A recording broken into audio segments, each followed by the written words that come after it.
The London Assembly is the voice of London, composed of 25 members elected at the same time as the Mayor in order to hold him to account and scrutinise his policies. This is a Mayor's question time meeting of the Assembly, which means that all members are invited to attend and ask questions of the Mayor. I remind members that in accordance with the current safety guidelines, face masks must be worn at all times in the chamber unless speaking or unless you are medically exempt. Can I ask the Clerk, Rebecca Arnold, to confirm any apologies for absence? We have apologies, Chair, from Assembly Member Dr. Onkar Sahota. Thank you. I begin with an update on recent Assembly activity. Since the last full Assembly meeting, our committees have been busy. The Budget and Performance Committee questioned the Mayor's Chief of Staff, Deputy Chief of Staff and Assistant Director of Group Finance and Performance about how the Mayor plans to deliver his 289 manifesto commitments. The GLA Oversight Committee questioned the Chief Officer of the GLA about plans for shared services. The Health Committee discussed strategies for managing COVID-19, how the capital should adapt and what to expect from the new normal.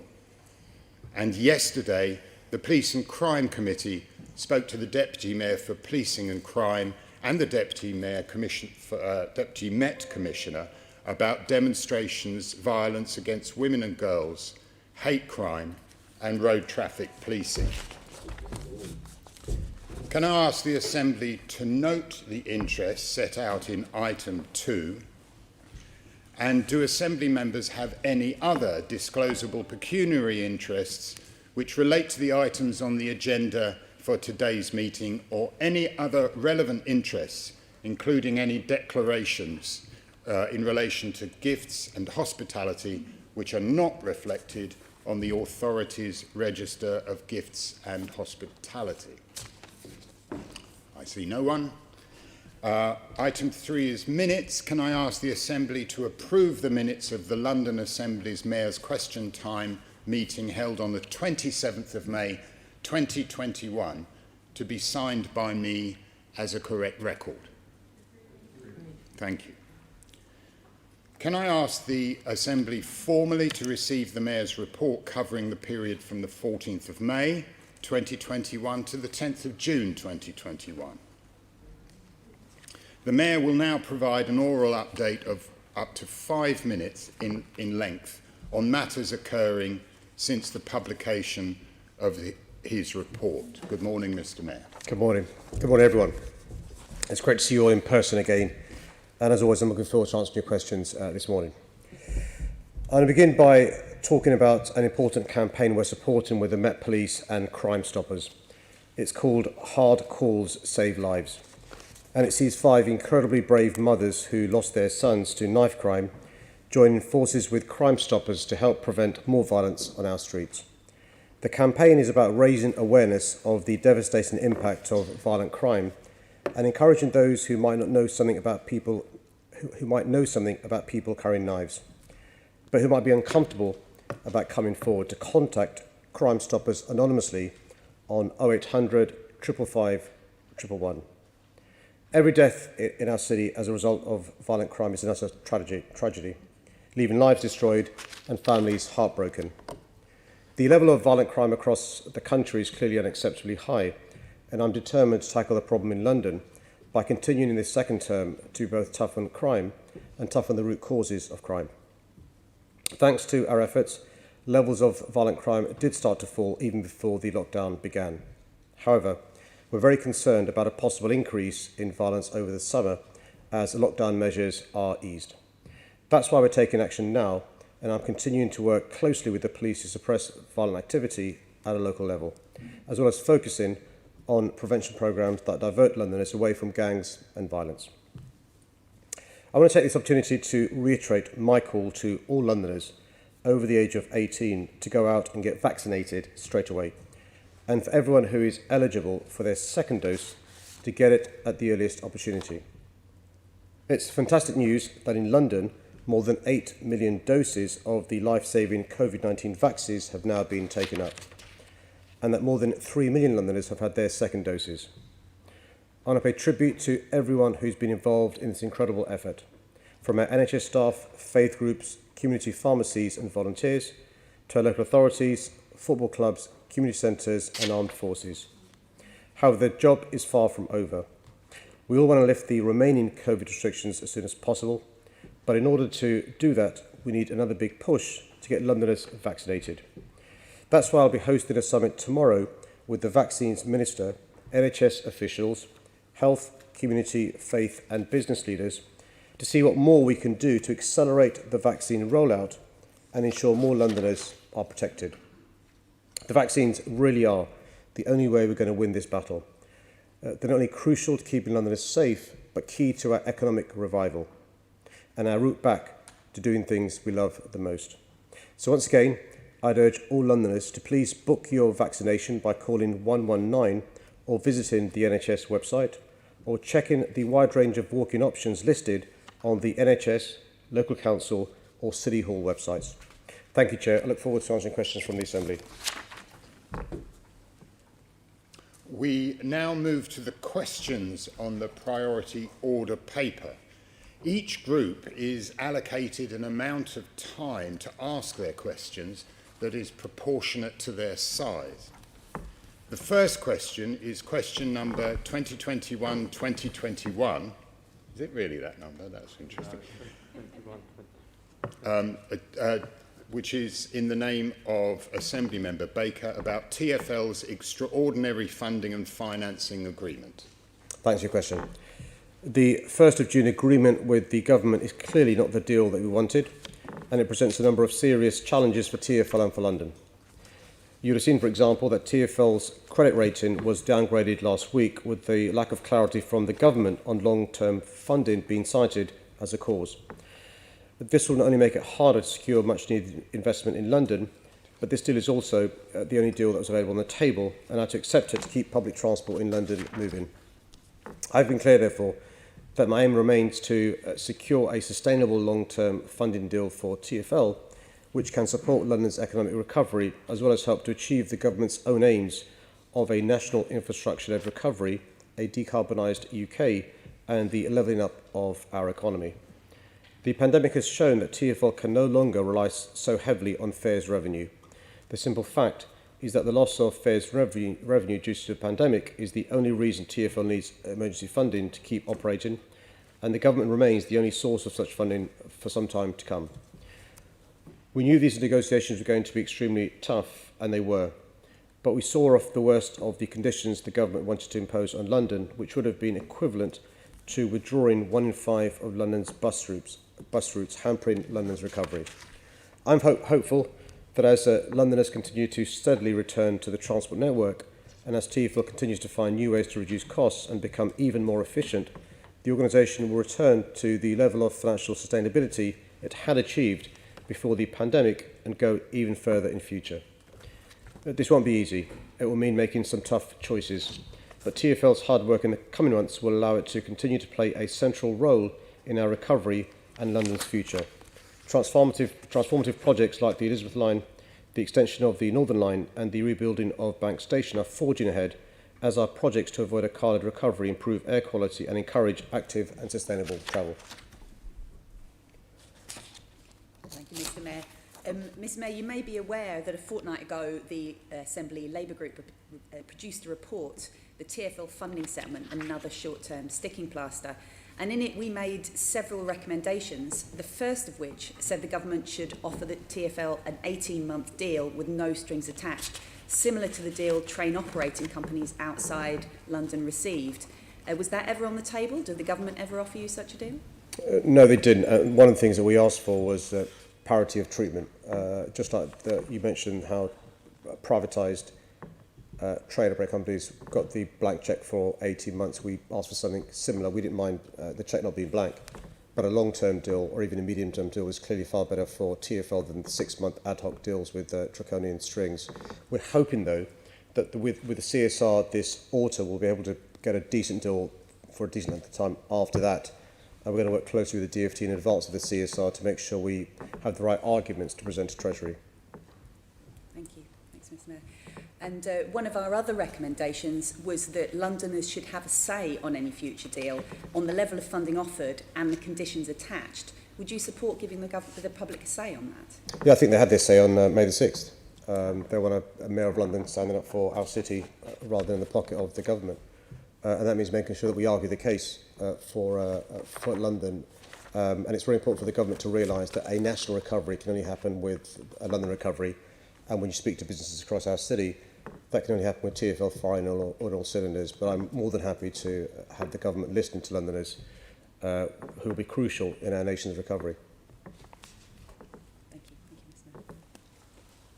Thank you very much. With apologies to Assembly Member Baker, your question was 2021-2475, just for those political geeks amongst us who follow things like that. I thought I'd better say that. The next question is 2021-2299, and it is from Assembly Member Polanski about the Silvertown Road Tunnel scrutiny. Morning. The Silvertown Tunnel has been one of the most heavily scrutinised projects in the history of the Mayoralty, and rightly so. All in all, it's been consulted on in one form or another on 10 separate occasions. It was first proposed in the previous Mayor's Transport Strategy and also his London Plan, which were consulted on separately in 2009. TfL then held 3 separate consultations, 2 on a package of river crossings in East London, which included proposals for the Silvertown Tunnel in 2012 and 2013, and then 1 on the specific proposal for the Silvertown Tunnel in 2014. All these consultations helped TfL develop its proposals with the benefit of feedback from the public and other stakeholders. Statutory consultation on the Silvertown Tunnel scheme was then held in October and November 2015. Following that consultation, TfL applied to the Secretary of State for the Development Consent Order. This process involved a 6-month examination during which key issues were raised and examined in detail. All the documents and recordings of the hearings remain available for Assembly members and anyone else to see. The Planning Inspectorate was satisfied with TfL's work and recommended the scheme for approval. The Secretary of State agreed and granted the Development Consent Order. My own transport strategy, my London Plan and London Environment Strategy all include the proposal and were each consulted on separately in my first term as Mayor. TfL has also held extensive discussions with stakeholder groups outside of these consultations, including the affected boroughs, businesses, residents' associations and other groups. The scheme has also been reviewed by the auditor Ernst & Young, the report of which is in the public domain, and by the TfL board, most notably again when its Programmes and Investment Committee granted the approvals to enter into the agreement with Riverlinks.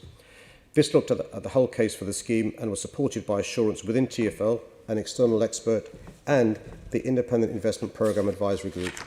Ongoing scrutiny by the boroughs and the GLA comes via the Silvertown Tunnel Implementation Group, and reports, meeting papers and decisions are all also available online.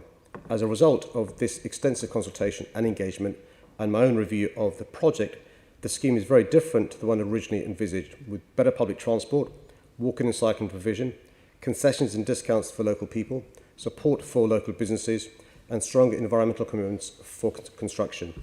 We've long needed a new river crossing in that part of London, and I'm confident we have the right scheme for Londoners. Mr Mayor, last month I promised that I would push you further and faster when I believe there's gaps in your plans for the climate emergency, and this tunnel is a pretty huge gap. Londoners are rightly very concerned about it, and I think more will be as awareness grows. Now, I don't want to ask you today about the merits of the tunnel. I want to ask you about the process. We can talk about the merits another time when you've decided to pause and review.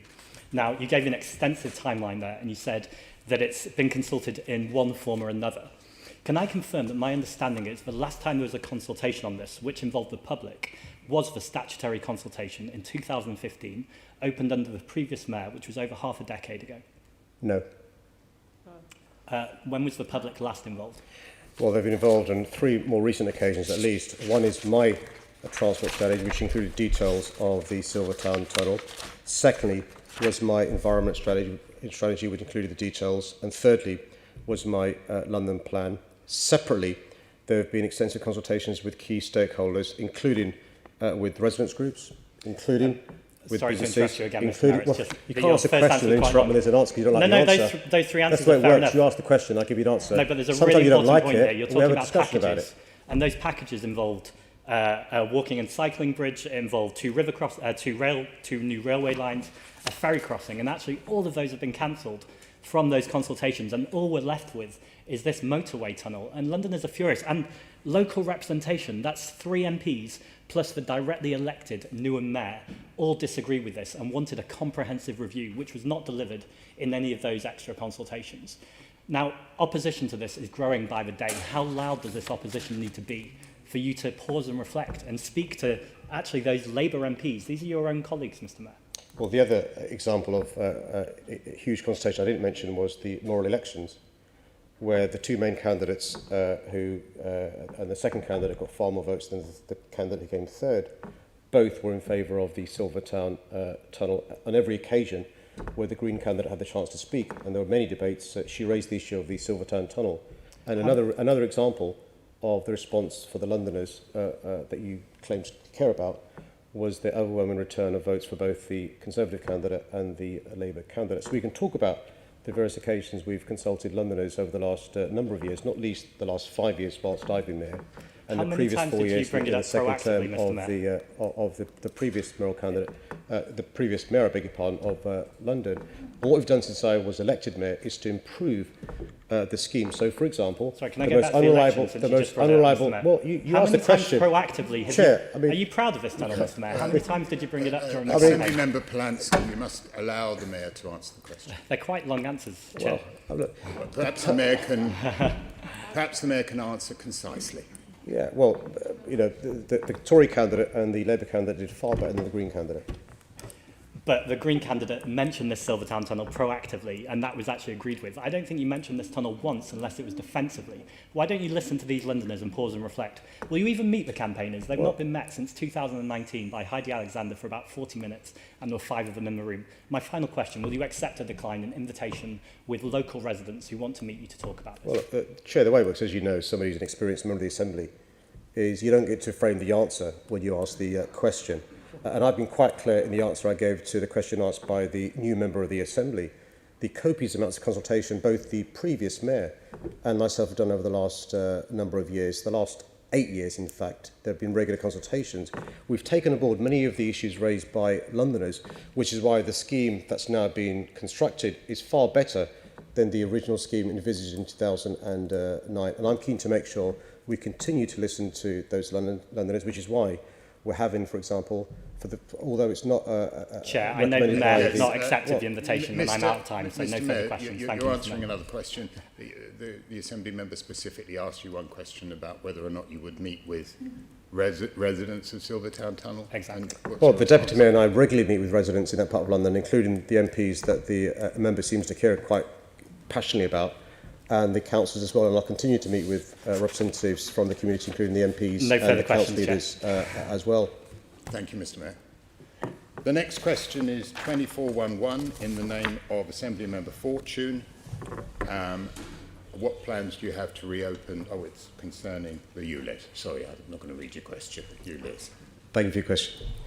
At the time of announcing our plans for the ultra-low emission zone, I asked the government for support towards a vehicle scrappage scheme. This was not provided. I, though, introduced a series of TfL scrappage schemes to support Londoners to make the switch to greener vehicles. I initially allocated £48 million from the TfL budget to 3 schemes to support low-income and disabled Londoners, small businesses and charities, and heavy vehicles. Due to unprecedented demand for the scrappage scheme for vans, the funding was all allocated and so the scheme was suspended on the 28th of August 2020. We've paid out over £33 million from this scheme and over 5,000 vans have been scrapped. Similarly, the funds were all allocated in the heavy vehicle scheme and it was suspended at the end of September 2020. We've paid out around £1.5 million through this scheme and over 100 heavy vehicles have been scrapped or retrofitted. The car and motorcycle scheme for low-income and disabled Londoners is the scheme for which the highest number of Londoners are eligible, and this remains open. As of this month, we've paid out over £9 million to Londoners through this scheme, with more than 4,500 vehicles already scrapped. In total, we've made payments of over £44 million across the 3 schemes, helping to scrap or retrofit nearly 10,000 older, more polluting vehicles. And charities can still continue to access funding to scrap minibuses, given their vital role in our communities and the recovery from the coronavirus pandemic. The scrappage schemes have played a vital role in providing financial support to vulnerable Londoners. That's why I've added a further £8.5 million in additional funding for scrappage this year, topping up the total funds to over £56 million. We've still had no support from the government. Part of the remaining TfL funding will be allocated to previous applicants of the van scrappage scheme, whose applications TfL was unable to process due to oversubscription to the hugely popular scheme. It's clear the government won't be able to achieve its own net zero target by 2050 if it doesn't invest to deliver net zero in London. The government has provided funding for scrappage in Birmingham and Bath to support their clean air zones, but not for London to support the ultra-low emission zone. Thank you very much, Mr. Mayor. This is what we're talking about here is your expansion of the ULEZ scheme right across London, and it is your expansion, so we'd like to talk about that rather than the government. Our concern is that this is going to hit the poorest in our communities the hardest. So I just want to dig into some of these numbers. What's TfL's latest estimate for how many non-compliant vehicles are driving into the expanded area? So, by the way, the schemes in Bath and Birmingham are also the Bath scheme and the Birmingham scheme, which the government has given support to. So you can't use a coin of phrase. Time, though, Mr. So Mayor. you can't speak for the government, did you say? So. Did you say you can't speak for the government? I said I'm not at Birmingham question time. Oh, I beg your I'm at pardon, London sorry. question time. So. Because I'd hope you'd lobby the government on behalf of Londoners, which you can do. We can swap jobs if you like, Mr. Mayor. Sorry? We can swap jobs if you like. Well, you've got to stand for election. We know how it turned out for the last candidate Let's from get your on with party the that stood for answer, election please. Thank you. on May the 6th. Thank you. So in relation to the Central London scheme, for which we've got figures that are accurate, the numbers of compliant vehicles are now 87%. In relation to the wider scheme, the expanded scheme, 6 out of 10 of Londoners in the expanded area don't own a car. In some boroughs like Hackney, it's even more than 6 out of 10. And the figures we've got in relation to vehicles that are non-compliant for the expanded scheme, I can write you with exact details. I've not got it in the answer here, but I can write you. We have got a number. It may be a bit dated because over the last period there's been more people converging to compliant vehicles, but I'm happy to write you. We have got the figure in TfL, and I'll drop you a note. That'd be fantastic. Thank you, Mr. Mayor. You know, an approximate number would be great. So building on that, how much is left in the car and motorcycle scrappage scheme? The concern is that there's enough in that scheme, so that's not suspended as well. How much is left? Yeah, good question. So in relation to both the car and motorcycle scheme and also the charity scheme, we think we'll be using up the monies pretty soon. If you remember, I mentioned that the van scrappage scheme, because I allocated more money, we've reopened that for those who'd applied previously, but we'd run out of money. So I don't think, though, at the moment, our estimates are we don't think there'll be many more. We don't think we won't run out of money by the scheme beginning, if you see what I mean. I understand it, and you know that's the root of a lot of what I'm asking today, because our concern is that this is going to hit the poorest in our communities. So earlier in the year, the GLA Conservatives proposed that we use £50 million from City Hall's business rates reserves to invest in TfL scrappage schemes, and that money could help remove over 7,000 non-compliant vehicles. Is that something that you can look at again to help those underprivileged Londoners? I'd love to. The challenge is, pursuant to the most recent deal done with the government, that they're requiring TfL to find an additional £300 million savings in the year 21-22 and £730 million savings by 22-23. So any additional monies we put into TfL would be directed towards the savings requirement from the government and or new income revenues were required later on. So the challenge is, if we put more money into TfL, we won't be able to direct it towards the people that you care about because of the requirements from the government. But if you're able to lobby the government to remove some of those strings... So just so I'm clear, what you're saying is that you can't use that reserve to fund any kind of TfL vehicle? What I'm saying is that because of the deal with the government, any more money that goes into TfL will be directed towards the savings and or the revenues in the future, rather than those Londoners, unless we could find savings elsewhere. Thank you, Mr. Mayor. Look, turning to an interview you gave yesterday, where you spoke to the Evening Standard, you said that Londoners don't need to buy a brand new vehicle.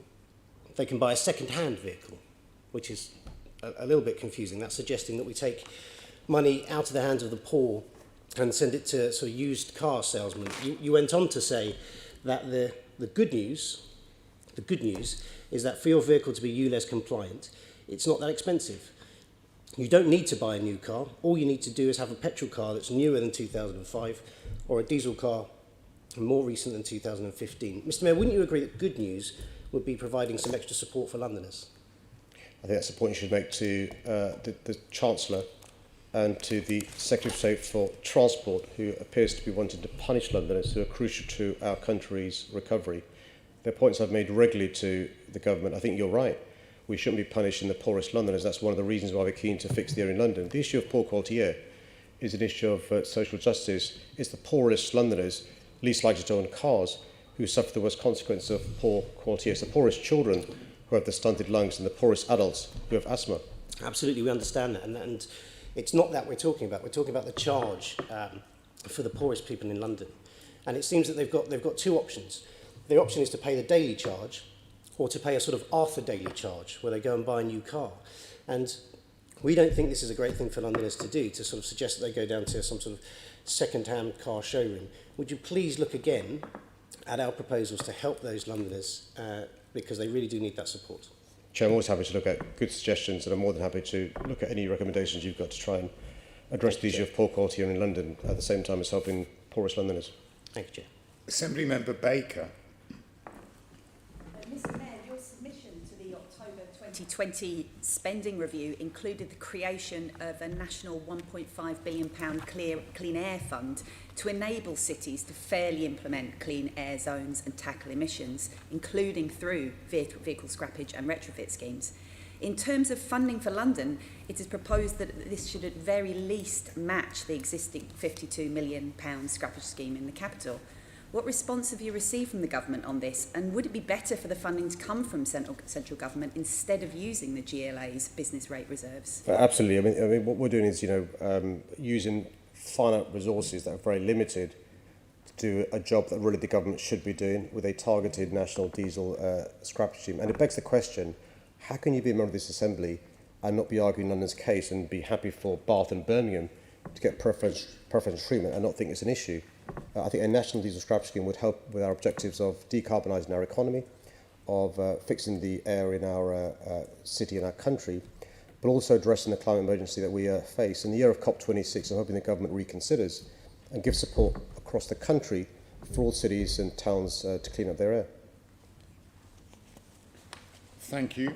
The next question is question 2211, Met Recruitment and Conduct, in the name of Assembly Member Pigeon. Thanks for your question. It's vital that the public can have confidence in the integrity and professional standards of their police. Policing is a rewarding but extraordinary challenging occupation. Our officers must be skilled professionals and embody the very highest of standards.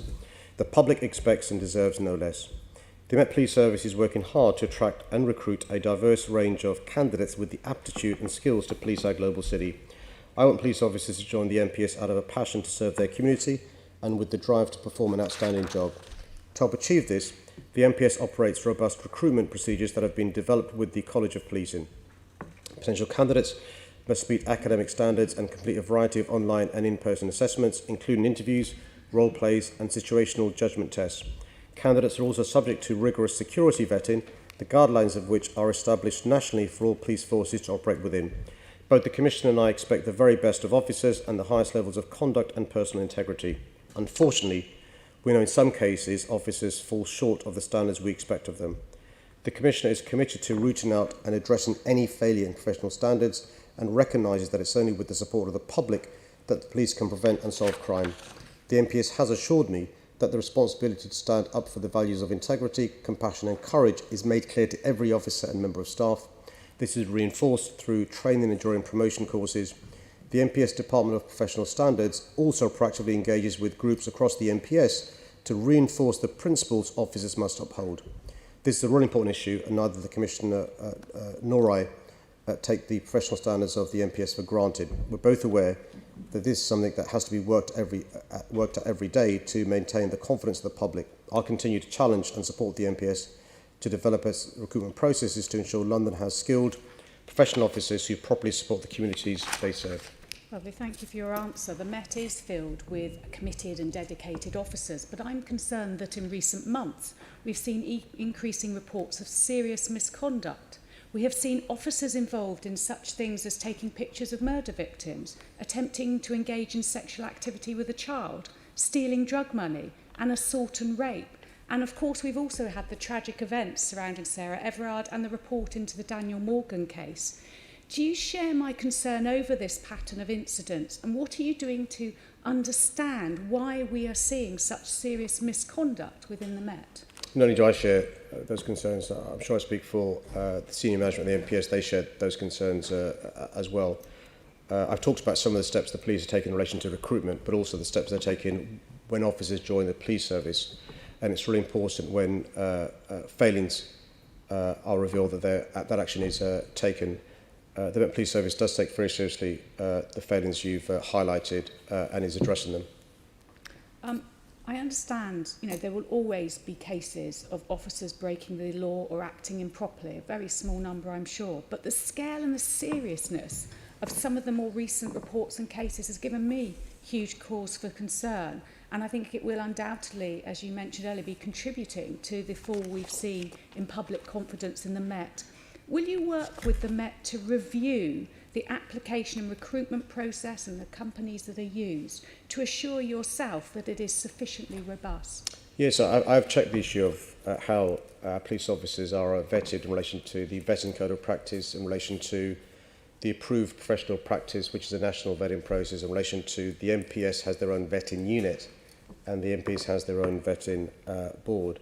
I think there's always improvements that can be made, and what I'm willing to do, Chair, is to contact the Assembly member to let her know all the steps we're taking, have taken, and will continue to take going forward. And just to reassure you, the Met Police Service isn't happy to mark their own homework. They're also very keen to work with the College of Policing, HMI, and indeed Home Secretary is also looking into this issue as well with us. So I think all of us want to make sure that the right checks and balances take place, because I think at the core of your question is about trust and confidence. Exactly. And your appetite, like mine, to make sure more Londoners have more trust and confidence, and the police get that as well. Thank you. I look forward to receiving that. We've also seen the well-publicised case of a young Met recruit being sacked and facing criminal proceedings due to his membership of a prohibited neo-Nazi group. This raises, I think, serious concerns around the checks and the vetting undertaken within the Met into new recruits.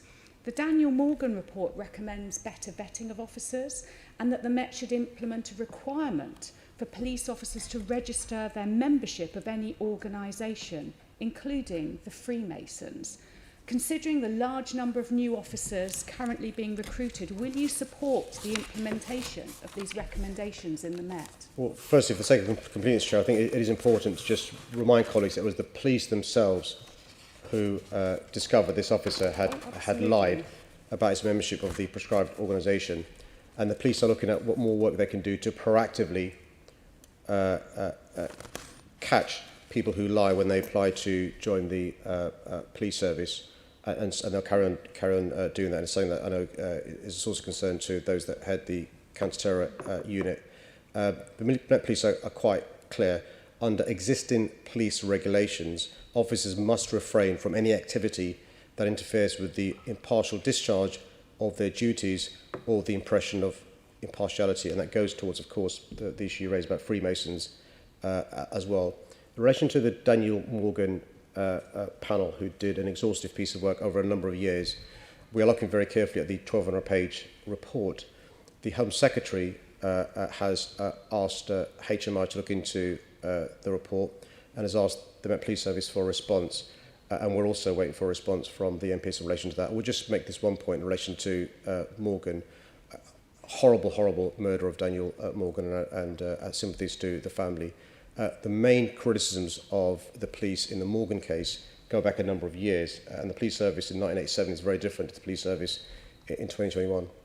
Okay, well, I look forward to picking up these recommendations going forward and hope you'll support them. Thank you, Mr. Mayor. Thank you. The next question is question number 2339 about the Deputy Mayor's views, and the question is in the name of Assembly Member Prince. Thank you. My Deputy Mayor made the remarks that have been referred to in response to the Government's proposal to extend the congestion charge to the north and south circular roads to address the funding shortfall at TfL.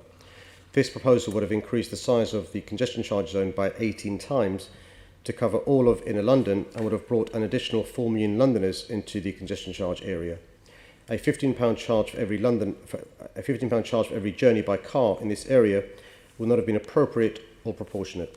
And my Deputy Mayor was rightly pointing out that trips in Catford or Clapham should not be treated in the same way as trips in the busiest parts of central London. The government wanted to introduce this extension on top of the planned expansion of the ultra-low emission zone. It would have led to some Londoners paying £27.50 for short journeys at a time when household and business finances were under serious strain. I agreed with my Deputy Mayor, and I'm pleased that we were able to see off this crude and punitive proposal. This episode was sadly indicative of the approach the government has taken in the TfL funding discussions. I really hope that when we come to the comprehensive spending review, we can have a more constructive discussion about the long-term funding deal London needs. I'm committed to extending the ULEZ to in London this October. This is a charge for only the most polluting vehicles. ULEZ compliant vehicles will pay no charge. ULEZ is a fundamentally different scheme to the congestion charge, tackling the pollution that has blighted many parts of our city for so long. 4 out of 5 cars regularly driving in the expanded ULEZ are now compliant and therefore won't pay. I'm pleased to have set up vehicle scrappage schemes to help those in low incomes, charities and disabled Londoners to purchase a compliant vehicle, and to have previously offered a scheme to help small businesses. It's disappointing that the government has not yet supported London scrappage schemes in the same way it has for similar schemes in Birmingham and Bath. However, I hope the government will match my commitment and fund a targeted national scrappage scheme soon. Good morning, Mr. Mayor. Hi. Thank you. It seems a little bit strange, isn't it, that £15 is too much, but £12.50 is just right. And do you not agree, Mr. Mayor, that £12.50 will probably hit those least able to afford it? How do you make that add up? Well, it's quite simple, really. The congestion charge applies to all vehicles, basically, with some very, very minor exceptions. The ultra-low emission zone applies to a minority of vehicles, those that aren't compliant. In other words, Euro 6 or Euro 4, depending on what sort of fuel that's being used. At the moment, we know the most latest figures we have is 87% of vehicles that come into the central London ULEZ are compliant, 87%, versus congestion charge vehicles that come into central London. Many of them pay the charge because very few of them are exempt. That's the big difference. But you have acknowledged, in fact, even yesterday, you acknowledged that it's going to be those people who are less able to afford the charge that are going to be the ones that are hit by the charge. How do you square that with your socialist beliefs? Well, it's one of the reasons why we've been lobbying the government for some time for a national diesel scrappage scheme. It begs the question, why do poor people living in Birmingham get support from the government but not poor people in London? Why do poor people in Bath get support from the government but not poor people in London? I'm quite clear, the issue of air quality is an issue of social justice. The reality is the poorest Londoners, least likely to own a car, who suffer the worst quality air. In the expanded ultra-low emission zone, in other words, in inner London, 6 out of 10 Londoners don't own a car because they're poor Londoners, but they suffer the consequences of the poor air quality generated largely by polluting vehicles. Yeah, well, as I think you've been reminded before, it's not for us to answer questions from you, but I'll happily answer the question as to why people in Bath and Birmingham get a better deal from the government. Perhaps they've got a mayor who's better at negotiating than yourself.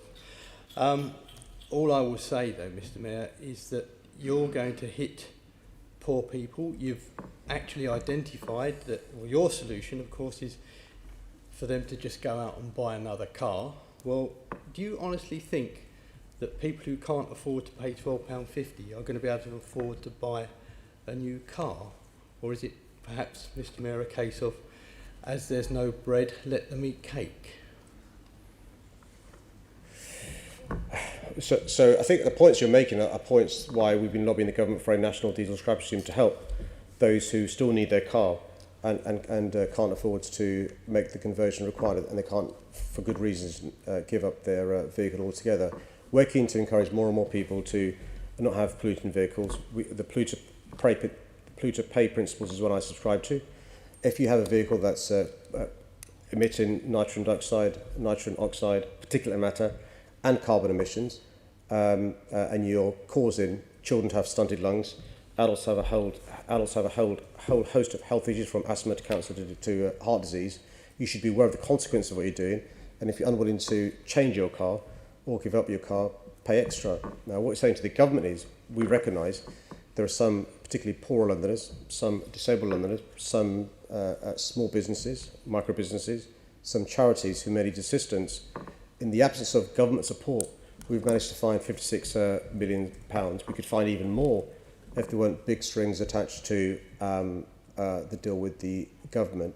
If it's the case that you're saying that the reason why the government's done a better deal with Bath and Birmingham is because their respective mayors and leaders are better negotiators than us, then I'm more than happy to take up your advice and ask them how they negotiated it. What I'm not willing to do is join the Conservative Party to get a better deal for London.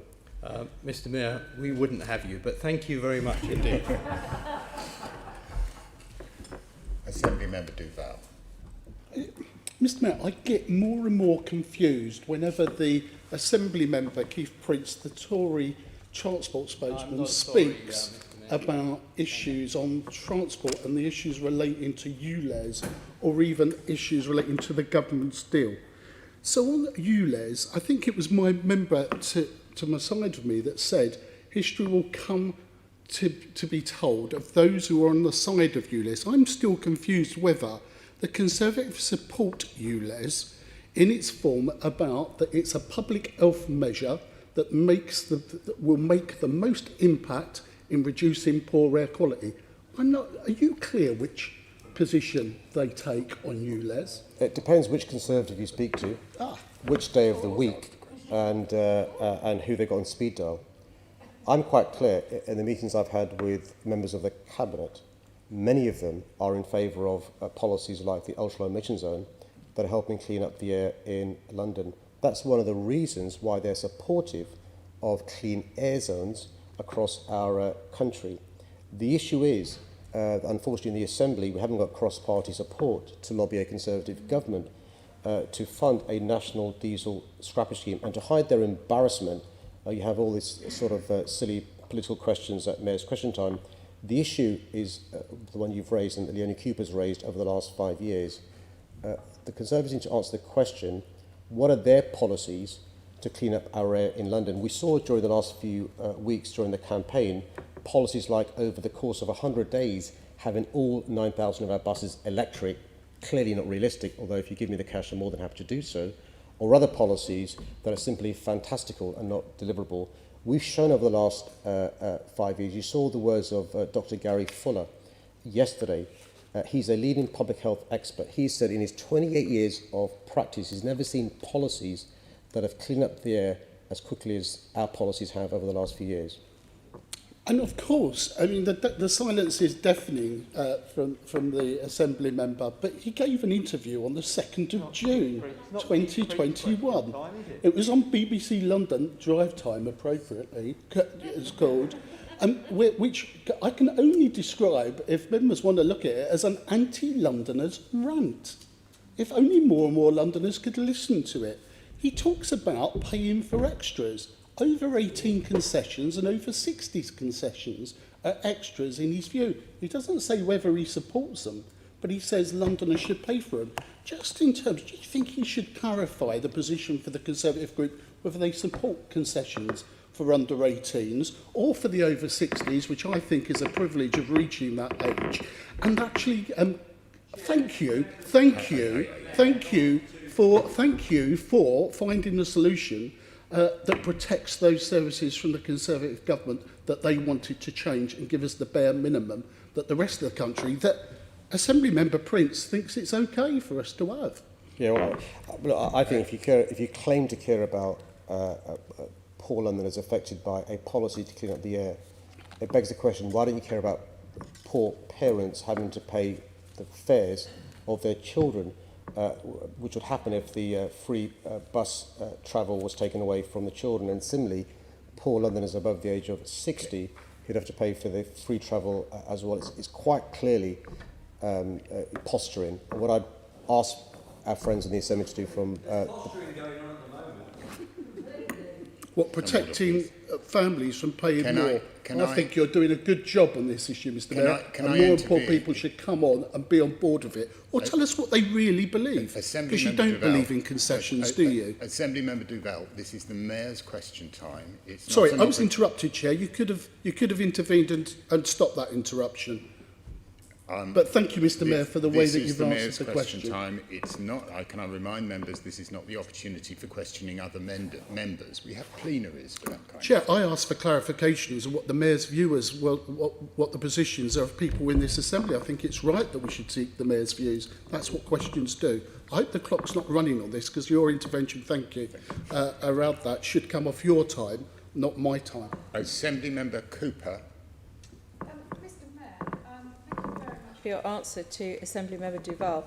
I am still very unclear, though, as to the position of the Conservative members, Assemblymember Prince and Assemblymember Fortune.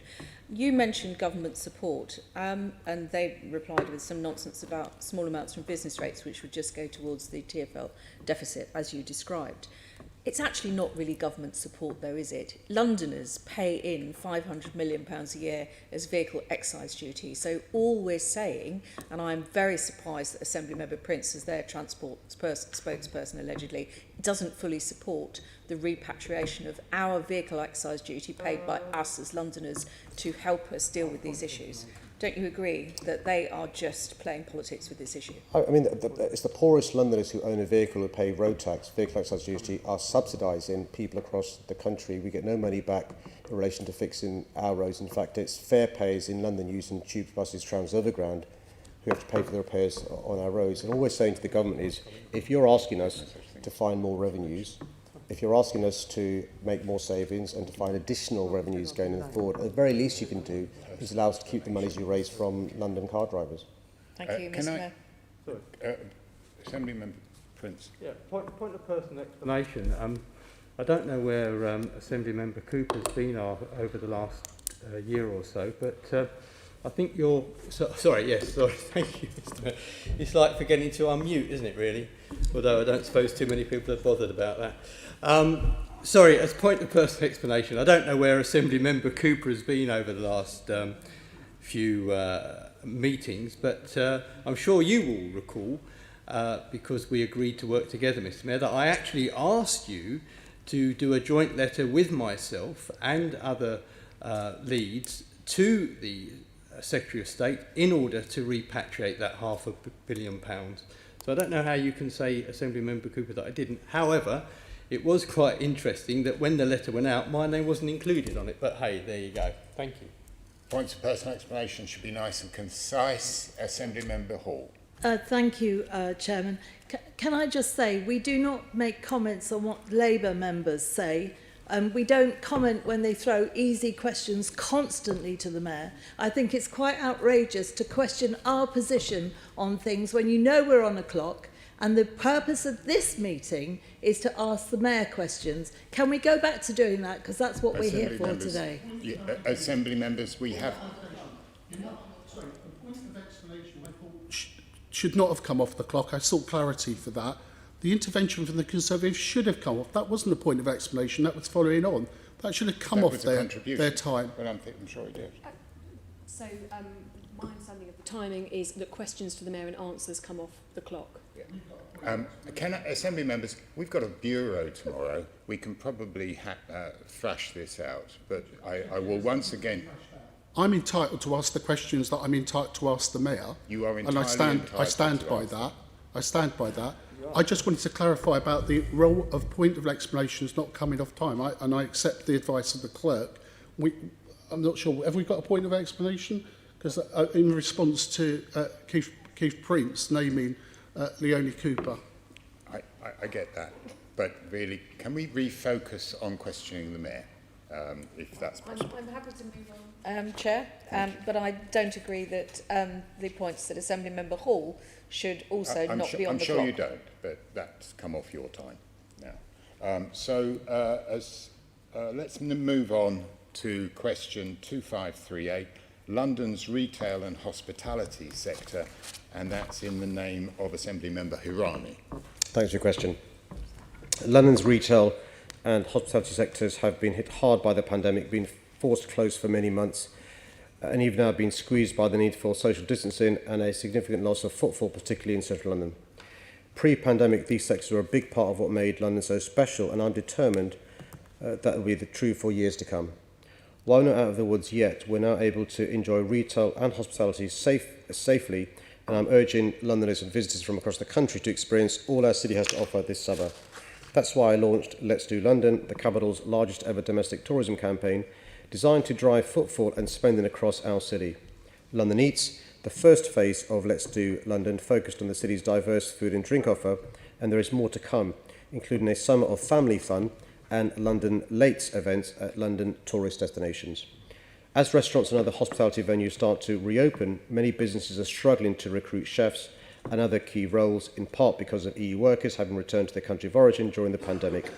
I've backed the hospitality sector's calls for a COVID recovery visa and will be using my Skills Academy programme to train up more Londoners with the skills they need to take up jobs in hospitality, amongst other sectors. I've continuously lobbied the government on behalf of the retail and hospitality sectors, as advised by the COVID-19 Business Forum that I chair. In light of the recent extension of COVID restrictions, I'm urging the government to extend the vital financial support that our businesses need until the final lifting of restrictions. It's right that the government has now confirmed that it will extend protections from business evictions to next March, as the forum and I asked, but it's not enough. Businesses need further extensions to the 100% business rates holiday and the continuation of the existing furlough scheme at current rates. Thank you, Mr. Mayor, and I welcome the Let's Do London campaign, a real stark contrast to the government's Let's Do London Over efforts as well. You've long called for business rates reform, which has been delayed with the findings of the review to be published this autumn. What engagement have you had with the review, and are you confident that specific business rates issues affecting London in particular will be addressed by the government's review? I think this is a good example of cross-party support. I was really pleased to see the comments from Nikki Aitken yesterday, who's the MP for Westminster, in relation to her experience as a leader of Westminster Council and a Londoner, about how the business rates model is broken, particularly because many of our businesses, because they pay a significant business rates level, they don't qualify for the various thresholds the government has. It's really important for the government to fix business rates, particularly for retail, because we've seen people shopping more online and overheads are less, business rates are less, and the tax regime is different. So I'm hopeful that the Treasury understand the real concerns raised, amplified by the pandemic, and I'm really happy to work cross-party with other parties across London to make the case for our city that business rates is broken and needs fixing. Thank you. And you'll be aware of the business rates holiday extension, and I'm aware of your efforts to lobby government on this matter as well. Just wondering if you've got a sense of how businesses are feeling at the moment, and whether you are jointly working with London's businesses to actually lobby that point to government as well. Just putting yourselves in the shoes of a restaurant owner, if you have to distance your tables even after the 4-week delay, if COVID restrictions need to be in place, it's going to be very difficult for many businesses and venues to be at full capacity. So what efforts have you been making alongside businesses to government on this matter? Look, like you, I spend lots of time speaking to businesses, and the reality is 1 out of 5 businesses in hospitality haven't reopened, and unless they're allowed to remove restrictions and reopen properly in July the 19th, some may never open again. And that's why it's so important for all of us to do what we can to help us reopen July the 19th, get the jab, the first jab and the second jab, follow the rules, but also to ensure that the government understands the needs of our businesses. So the fact that business rates relief has gone from 100% relief to 66% means businesses are going to find the additional 34% without some of them having reopened, and some of them having reopened but making a loss. And similarly, to contribute an additional 10% on the furlough scheme is often more than they can afford. And so that's why we've been lobbying the government with businesses on a cross-party basis to continue the business support, as there's been an extension of the current lockdown, and we're hopeful to reopen on July the 19th, and we'll continue to lobby the government with businesses to give our businesses support. Thank you. Thank you. No further questions. Thank you. The next question is question 2451 concerning EU Londoners, and that's in the name of Assembly Member Ahmed. Thank you, Chair. Thank you for your question. EU Londoners are part of the fabric of this city, and we must do everything we can to help them feel welcome and valued. London remains open to them all despite Brexit. I'm proud of the efforts my team have made working with lawyers and community and civil society groups as well as ordinary Londoners to help European Londoners apply ahead of the 30th of June EU settlement scheme deadline. Disappointingly, the Home Office has not yet addressed our concerns about the number of outstanding applications nor listened to calls to extend the application deadline. This remains my number one call on the government on this matter. With the deadline fast approaching, it's increasingly clear that a significant number of people risk losing their entitlements and becoming undocumented and subject to hostile environment immigration policies. The latest Home Office stats show that over 330,000 people are still waiting for the outcome of their application, with more than 100,000 of these in London. Many are already at risk of discrimination from an employer, landlord, or other essential service. I'm working proactively with the government to prevent miscommunication and misinformation about the rights and entitlements of European Londoners. Through the European Londoners Hub, we've ensured that comprehensive guidance and information about the EU settlement scheme and EU citizens' rights is available to European Londoners and their families in 28 community languages. We've also invested in specialist support to reach out to those most at risk of losing out. Home Office funding for organisations supporting vulnerable EU citizens to apply to the scheme has been essential to ensure those most at risk are not left behind, and I'm therefore urging the government to commit to extending that funding beyond September. Thank you, Mr Mayor. As you know, during the Windrush scandal, the UK government deported or threatened to deport the children of Commonwealth citizens who, despite living and working in the UK for decades, were told that they were here illegally because of a lack of official papers. Have you had any kind of response? You spoke about working with the Home Office. Have you had any kind of response from the government in your calls to extend the EU settlement scheme deadline, or to at the very least, try and attempt to avoid another Windrush scandal, which would leave EU Londoners undocumented and cut off from seeking NHS treatment? So the government this week on the floor of the House of Commons confirmed they wouldn't be given the extension of the 30th of June. And just to underline the point you're making, what this is, what these are people who are undocumented or have had their status unregularised, even though they are entitled to be here, stay here, and so forth. And that's why we've said to the government, look, we know there's a backlog. We know some people who've applied not yet got their status processed. And you're right to give the example. It's possible from the 1st of July that in the provision of services or in the provision of your landlord or an employer, you could be treated in a less advantageous way because of the uncertainty caused through no fault of your own. And that's why we'll continue to ask the government to extend the deadline. But in the meantime, it's really important that anybody who's not registered registers before the 30th of June, and we can then later on persuade the government to process the applications quicker. Thank you, Mr Mayor. Has the government at least responded to your call of a cast iron guarantee that any delays in processing the application of applicants won't lead to EU Londoners or their families losing their status or being discriminated against from next week? No, they haven't. And let me tell you why it's important. From next week, if you're an employer, you'll be concerned, am I breaking the law, or will I face a fine if the person I take on has status that's not commensurate with what the law requires? Similarly, when it comes to provision of services and so forth. And that's why we're saying to the government, it's really important they give some certainty to those Londoners who are EU citizens about what their status is after the 30th of June, but also avoid a situation where somebody may be not intentionally discriminating, but because they don't want to be guilty of breaking the law, treat somebody less favourably because of their status. And I think it's really important for the government to learn the lessons from the Windrush scandal, as you talked about. Thank you very much, Mr Mayor. Thank you. The next question is question 2389 concerning TfL's financial sustainability plan, and that's in the name of Assembly Member Rogers. Thank you for your question. TfL has worked magnificently to keep London moving during the past 15 months, but the pandemic has highlighted very clearly the problems with its financial model. It can't be right that the capital's transport network, which is vital in supporting the national recovery, is so reliant on fares revenue and so vulnerable to the kind of shock we've seen over the past year.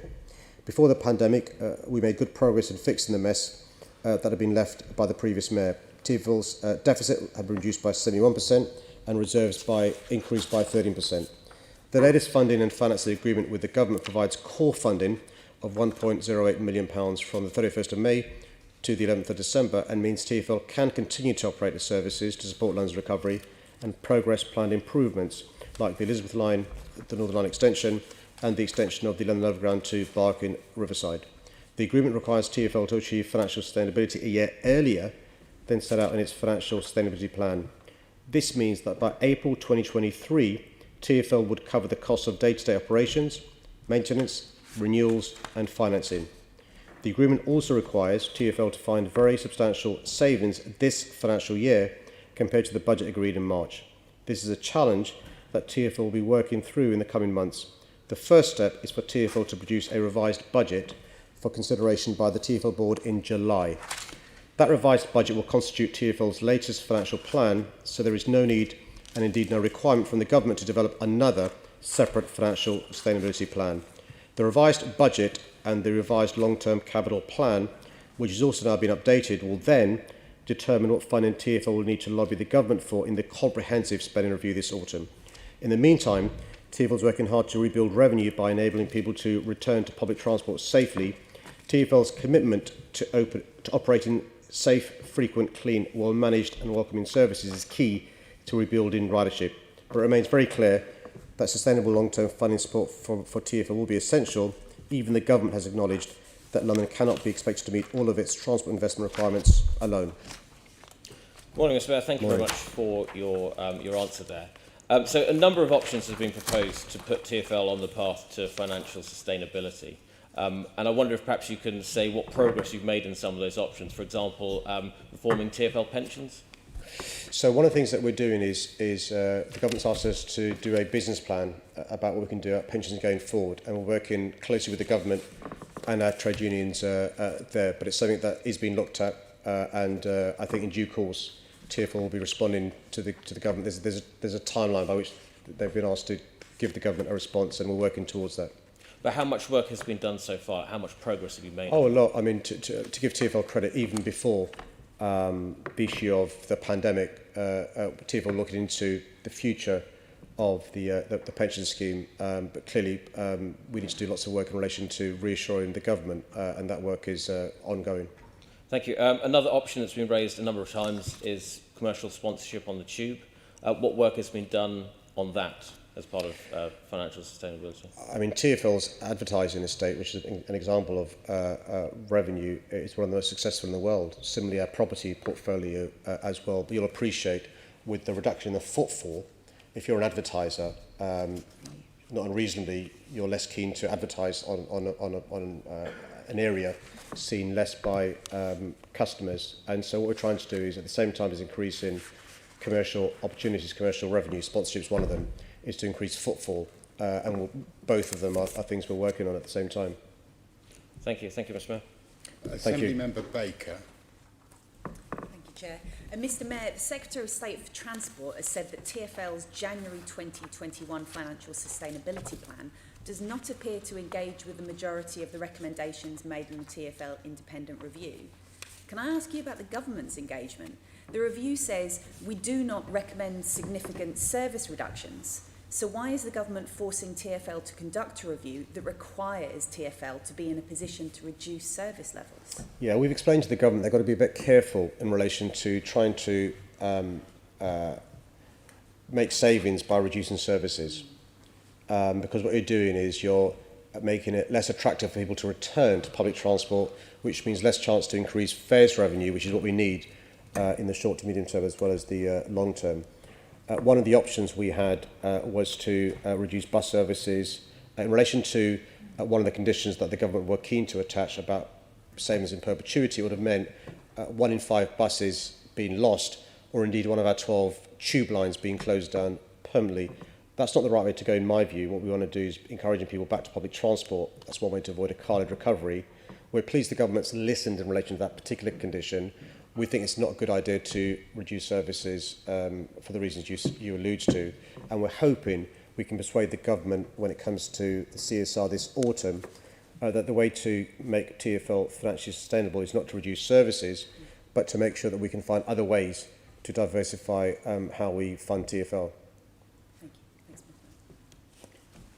Thank you. The next question is question 2431 on Manifesto delivery. Assembly Member Hall. Thank you, Chair. Thank you for your question. For the second time, I was humbled by the massive faith Londoners put in me at the ballot box with a record-breaking vote. This gives me a clear mandate again to get on and deliver for them, and I'm confident that we'll do just that. This has meant hitting the ground running with our priorities for London in these challenging times. Top of the list is getting London back on its feet as we recover from the effects of the pandemic. Whilst we're not out of the woods yet, if we all continue to follow the rules, we are close to restrictions being fully lifted, enabling us to head to a type of normality. London's businesses need our support now more than ever, so I've launched the biggest domestic tourism campaign London has ever seen, and I'm encouraging Londoners to enjoy their city safely this summer. With Euro 2020 in full swing, there's a real feeling of positivity about the city, and I want to keep that feeling going this summer and beyond.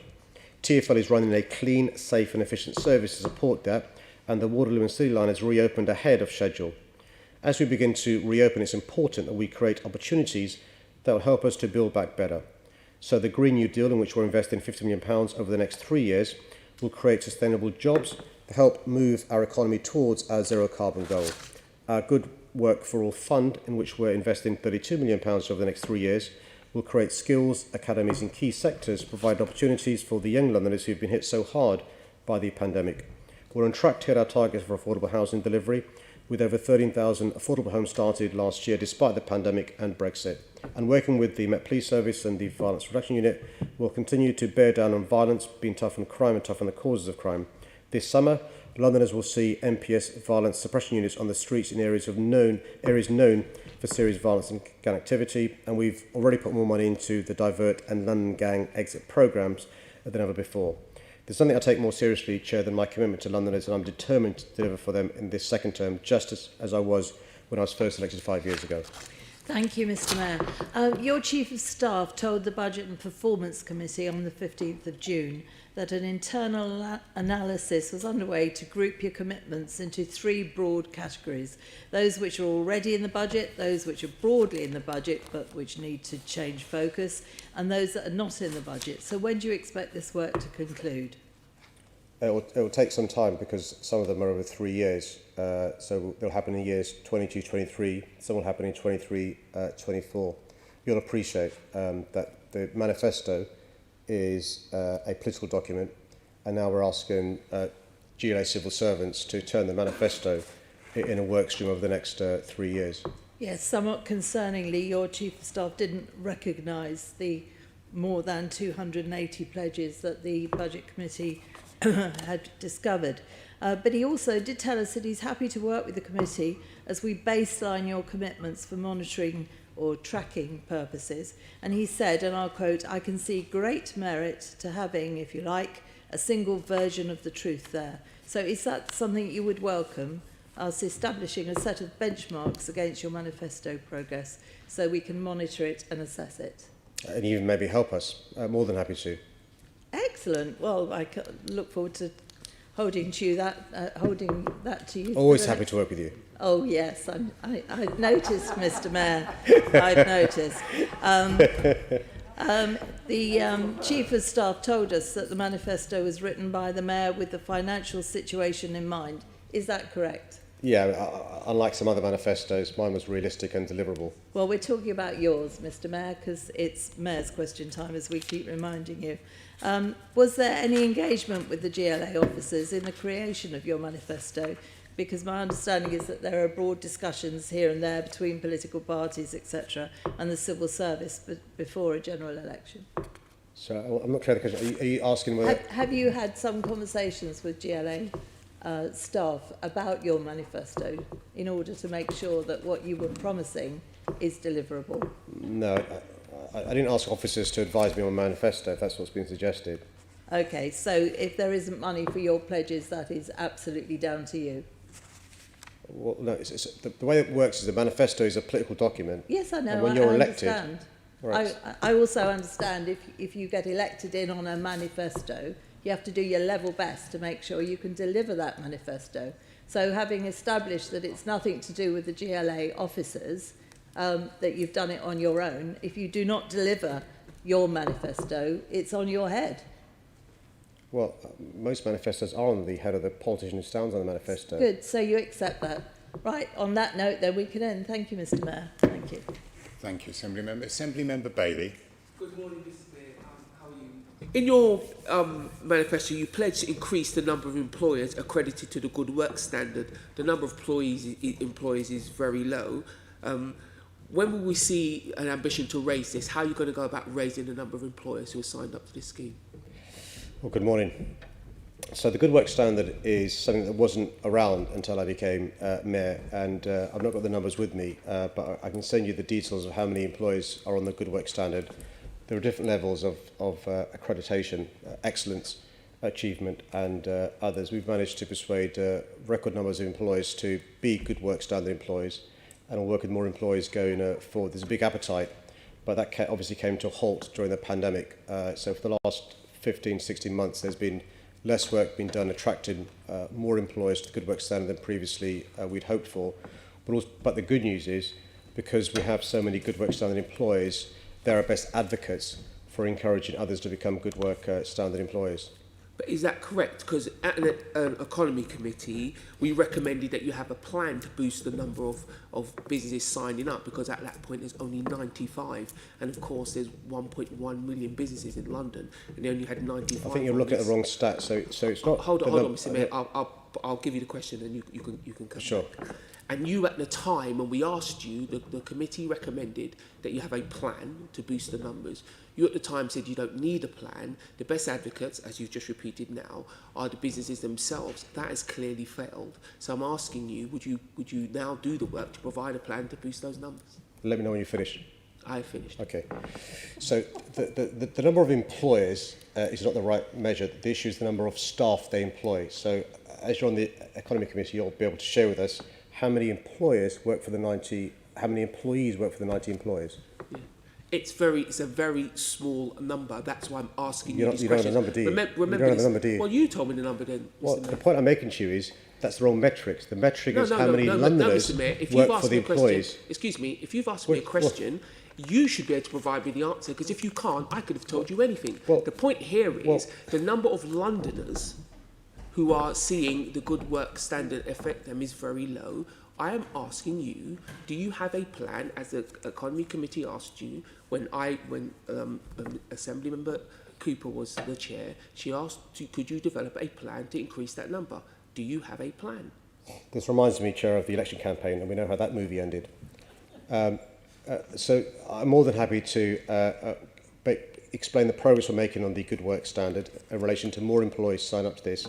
The focus this summer has been on Let's Do London and the recovery, but we're using the opportunity to persuade more employees to sign up to the Good Work Standard. And over the course of the next 3 years, you'll see record numbers of Londoners working for an employer who's a Good Work Standard employer. That's the objective of the Good Work Standard. So how many employers will we see sign up? How many employees will be covered over this? Where is the KPI? Where is the route map? Well, these are some of the things that we talk about on the Budget Performance Committee going forward, and on the Oversight Committee. I'm more than happy, if there are specific issues you have about a particular part of the Good Work Standard, to respond to you directly. The reality is the Good Work Standard wasn't there before I became Mayor. It's only there because I was elected Mayor in 2016 and because it was in my manifesto and we're delivering on that. That's not a dispute. We know it's there. We're asking you, what is your plan to deliver companies to actually sign up? I've just explained it. What we're trying to do is encourage more employers, particularly the bigger employers who in numerical terms may be a small number of employees, but they employ a large number of people, to sign up to the Good Work Standard. We're making good progress, better progress than we'd planned. And over the course of the next few months, as we come out of recovery, we'll be encouraging more employees to sign up to Good Work Standard, in particular those employers that employ a large number of staff. So there are some employers that employ 3 people. So we could have the system where we could say there's loads of employees signed up to Good Work Standard, but they employ a very little number of staff. Or we can try and encourage those who employ large numbers of staff to sign up to Good Work Standard, which means more Londoners will benefit from the Good Work Standard. How many employers, large or small, take your pick, do you have an ambition to get signed up to this plan? We need a number. As many as possible. As many as possible is not a number, Mr. Mayor. That's like asking the question, how many living wage employers do you want to have? As many as possible. No, Same goes with Good Work Standard. I'm asking you for a plan. You sat here and told us record levels. We need something to scrutinise that against. You should be able to tell us, A, if you're going to have a plan to boost the numbers are very, very low. And also, you need to tell us how many you would like to sign up. And as Chair, many as possible is not a number. We want as many Londoners to be beneficiaries of working for an employer that's a Good Work Standard employer. We've made good progress in the first 5 years. We're going to continue to make good progress. Clearly, the pandemic has caused some challenges in relation to as many Londoners benefiting from the Good Work Standard as we'd like. But over the course of the next 3 years, we'll continue to make progress Mayor, if in you're getting more unprepared Londoners to give us a working number, for a Good then Work you should Standard. just say you Hold on. You didn't like being interrupted when asking the question. Similarly, Chair, it can't be right that when I'm answering the question, you've got rude hectoring from a member of the Mr. Assembly. Mayor, you're And that's not why what answering I'm the trying to do, question. Chair, Let's, is get to answer the Mr. question I'm Mayor, asked. you are not answering the question, and Shall we all we- know that. I asked you a simple question for a number, how many employers, and you could not answer the question. Shall we get back on track with this? The Mayor's finished, you finished, so we'll move on to the next one. The next question is question 2592 concerning the London Plan and Community Engagement, and that's in the name of Assembly Member Sheikh. Thank you, Chair. My London Plan sets out a new tone and expectation for communities' role in shaping the policies that are important to them. It opens with objective GG1, requiring those involved in planning and development to encourage early and inclusive engagement with local communities in the development of proposals, policies and area-based strategies. My London Plan also requires engagement and collaboration with communities to inform the development of planning frameworks which guide development in opportunity areas, capable of accommodating significant numbers of new homes and jobs. This should start at an early stage and continue throughout the formulation. The plan requires this high-quality engagement for all of London's strategic and local areas for regeneration. Through the plan's design policy framework, we've moved from the numbers-focused density matrix in previous plans to a design-led approach to make the best use of sites. This uses tools such as character studies and local design codes to ensure development enhances the local area. The plan and emerging guidance are clear that this work must be informed by meaningful engagement and collaboration with local communities. The new approach to tall buildings clearly aligns with this, empowering local authorities in discussion with their communities to establish the location and maximum heights of tall buildings at the plan-making stage. Where housing estates are proposed for the redevelopment, my London Plan requires engagement with residents to establish the objectives of the estate regeneration before any options are considered, implementing my good practice guide to estate regeneration. This includes a requirement for ballots wherever City Hall funding is to be used to support demolition and rebuild as the chosen option. The plan also strongly focuses on inclusive placemaking, incorporating a range of homes, tenures and land uses to make sure development and change benefit all Londoners. I'm confident that the policies in the plan, guided by the good growth objectives, will ensure that communities have a stronger voice in regeneration plans across London and that the growth that is delivered is inclusive growth. Thank you very much, Mr. Mayor, and I couldn't agree more that inclusive placemaking and engagement of our community should be absolutely central to our plans going forward, and I look forward to continuing to work with you to make sure that happens. Now, we're discussing regeneration, and I think absolutely regeneration can give London the keys to unlock its potential, but I think it's also important to highlight there are examples of regeneration being termed gentrification, where, for instance, developments have led to poor doors, which embeds a sense of inequality in our city and social segregation by design.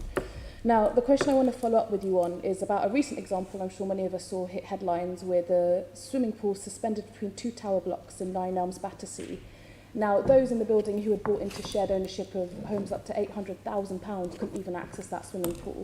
And I think what it did is it gave Londoners an insight into what that social segregation can look like. And of course, we know there are much uglier manifestations of that kind of social segregation, such as social tenants being forced to use backdoor entrances by bins. So my question to you is, how can your London Plan mitigate against aggressive regeneration such as this and avoid social segregation? Yeah, really important issue. What we're trying to do in the London Plan and the strategies that we have is to make sure that we're helping to build communities. And what we're talking about is not growth for growth's sake, but it's good growth, which means we want to make sure that places are inclusive, and high quality as well. And I think what we've done is learn from the mistakes made previously and not chase crude targets.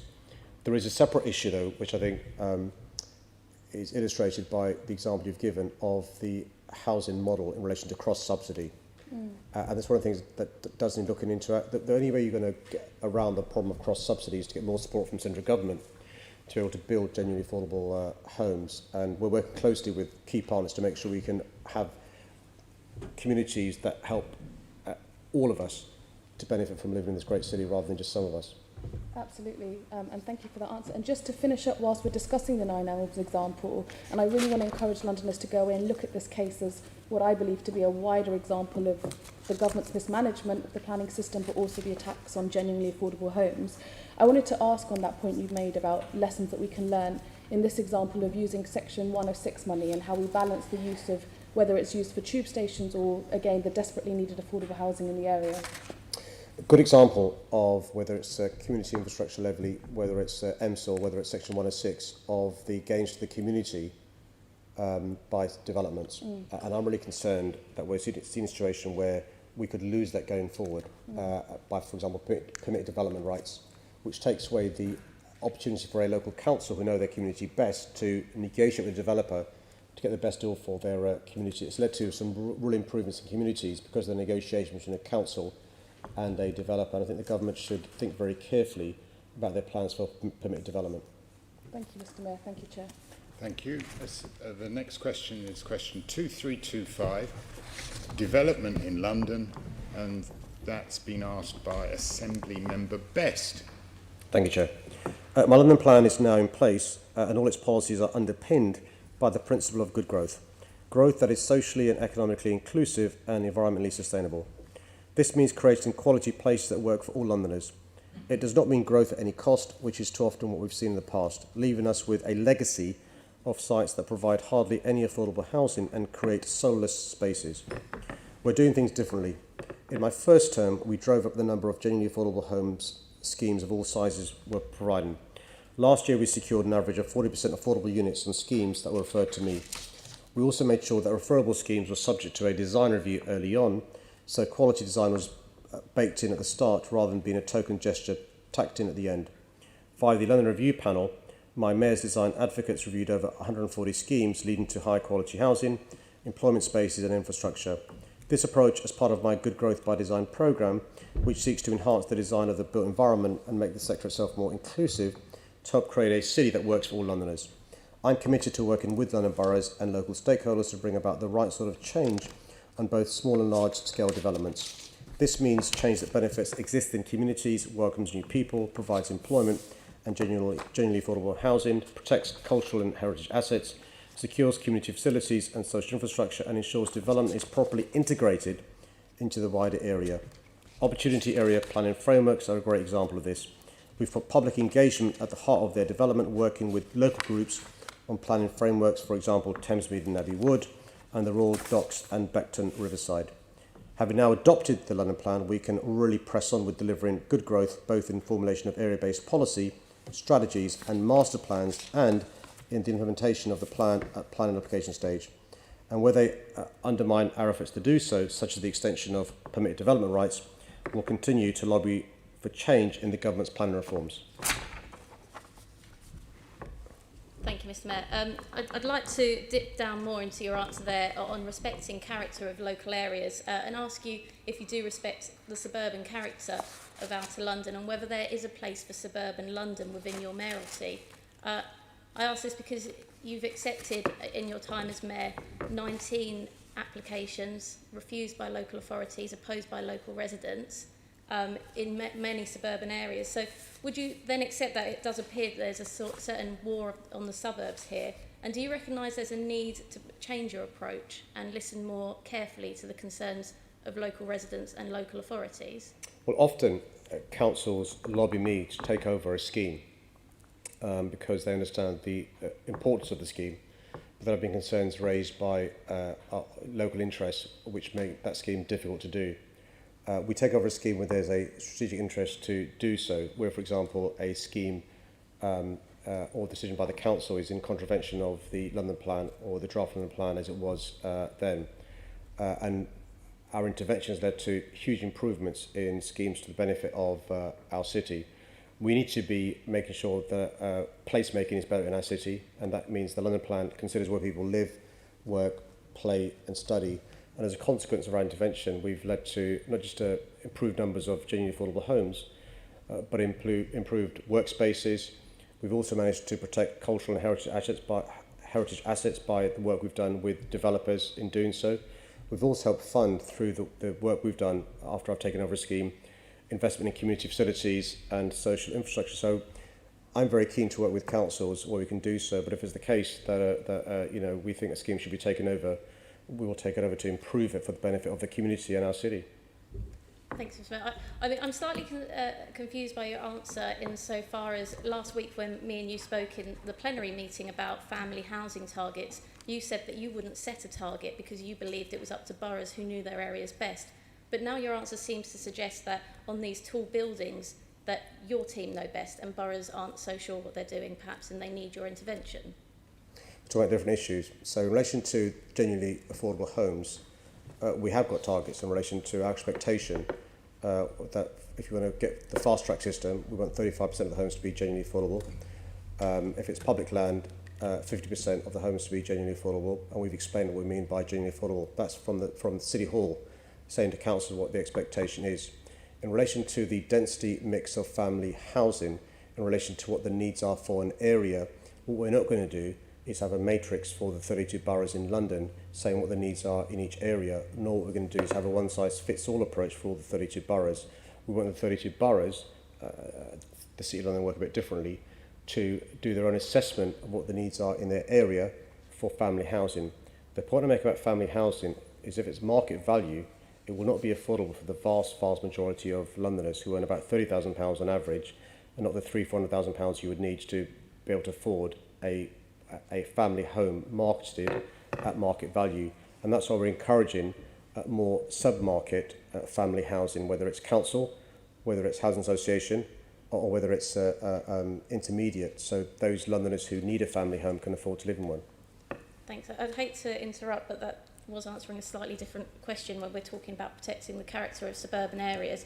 And I would also suggest that by not building family housing, you're only making that problem worse with the markets exploding and just rising. But just to finish up really on this, you know the Planning Committee advised that you create some supplementary planning guidance for tall buildings. Will you commit to doing that?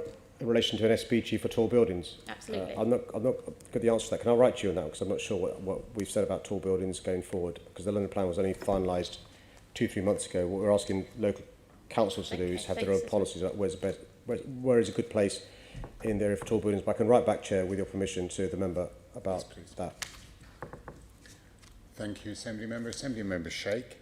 Thank you, Chair. I just wanted to comment on another aspect around regeneration and development that I think is relevant to Assemblymember Best's question.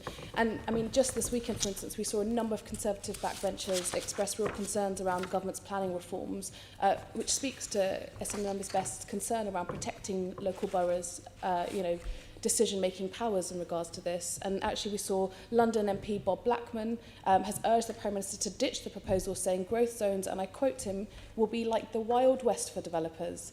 And the proposals are not popular with the public either, we know that quite clearly. Theresa Villas MP also stressed the planning reforms were an issue which contributed to Cheshire and Amersham by-election, dare I mention that in this room. And would you agree that if we really wanted to improve development and regeneration, if we really wanted to protect boroughs' decision-making around planning system, then one of the most important actions we can take as an assembly is to come together cross-party and lobby against the government's proposals? Yeah, I think the way you've asked the question and the tenor of it is very important. I think this is a good example where we cross-party as members of the Assembly and the Mayor work together. I think there's also a coalition to be built with residents across the country who are also unhappy with the command and control from Whitehall in relation to the issue of permitted development and other concerns. And I think we've got to be careful.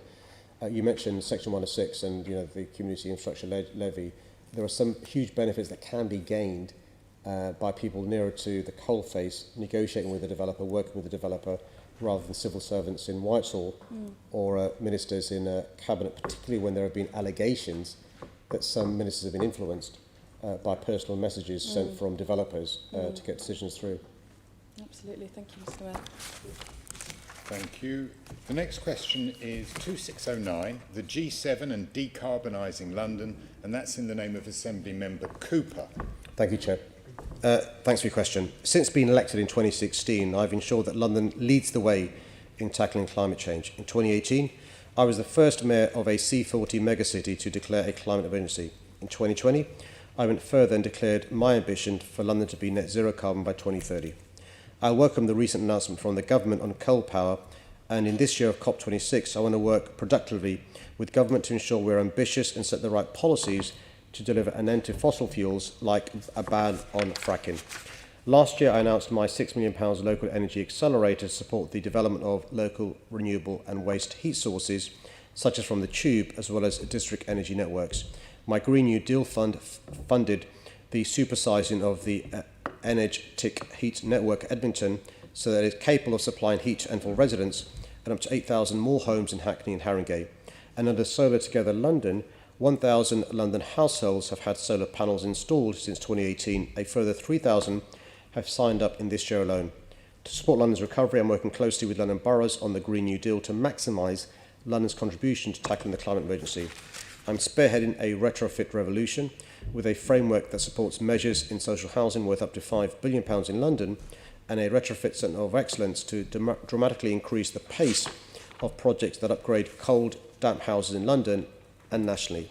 Since much of the power consumed in London is generated outside London, I want to make better use of our purchasing power. We'll soon begin powering the Tube, London's biggest energy user, with renewable electricity. And since 2017, my London Community Energy Fund has allocated over £1 million to support 86 innovative community energy projects across 26 boroughs. I'll announce a further round later this year. Half the carbon savings needed in London require action by national government, and I'll continue to work with them to make progress in areas they control. Well, thank you very much, Mr Mayor. There's a lot going on, but a recent report has found that no G20 country is currently on track to meet global climate goals, and that we can expect a really turbulent transition as we move ahead. Now, London's target to hit net zero by 2030, the target that you've set, would be an important milestone towards the overall UK and the government target. How is government policy really supporting London's drive to achieve net zero by 2030? How much funding has the government given to London to assist us in this process? Look, we want to work closely with the government on this issue. I think the G7 this year, last month, hopefully is a catalyst for a successful COP26. You saw His Royal Highness the Prince of Wales, Her Majesty the Queen, and His Royal Highness Prince William joining the Prime Minister at the G7. I think trying to persuade world leaders this has got to be a year when progress is made. I think the election of President Biden bodes well in relation to progress being made. Look, it's not a secret, so far I've been disappointed by the lack of support from government on this issue.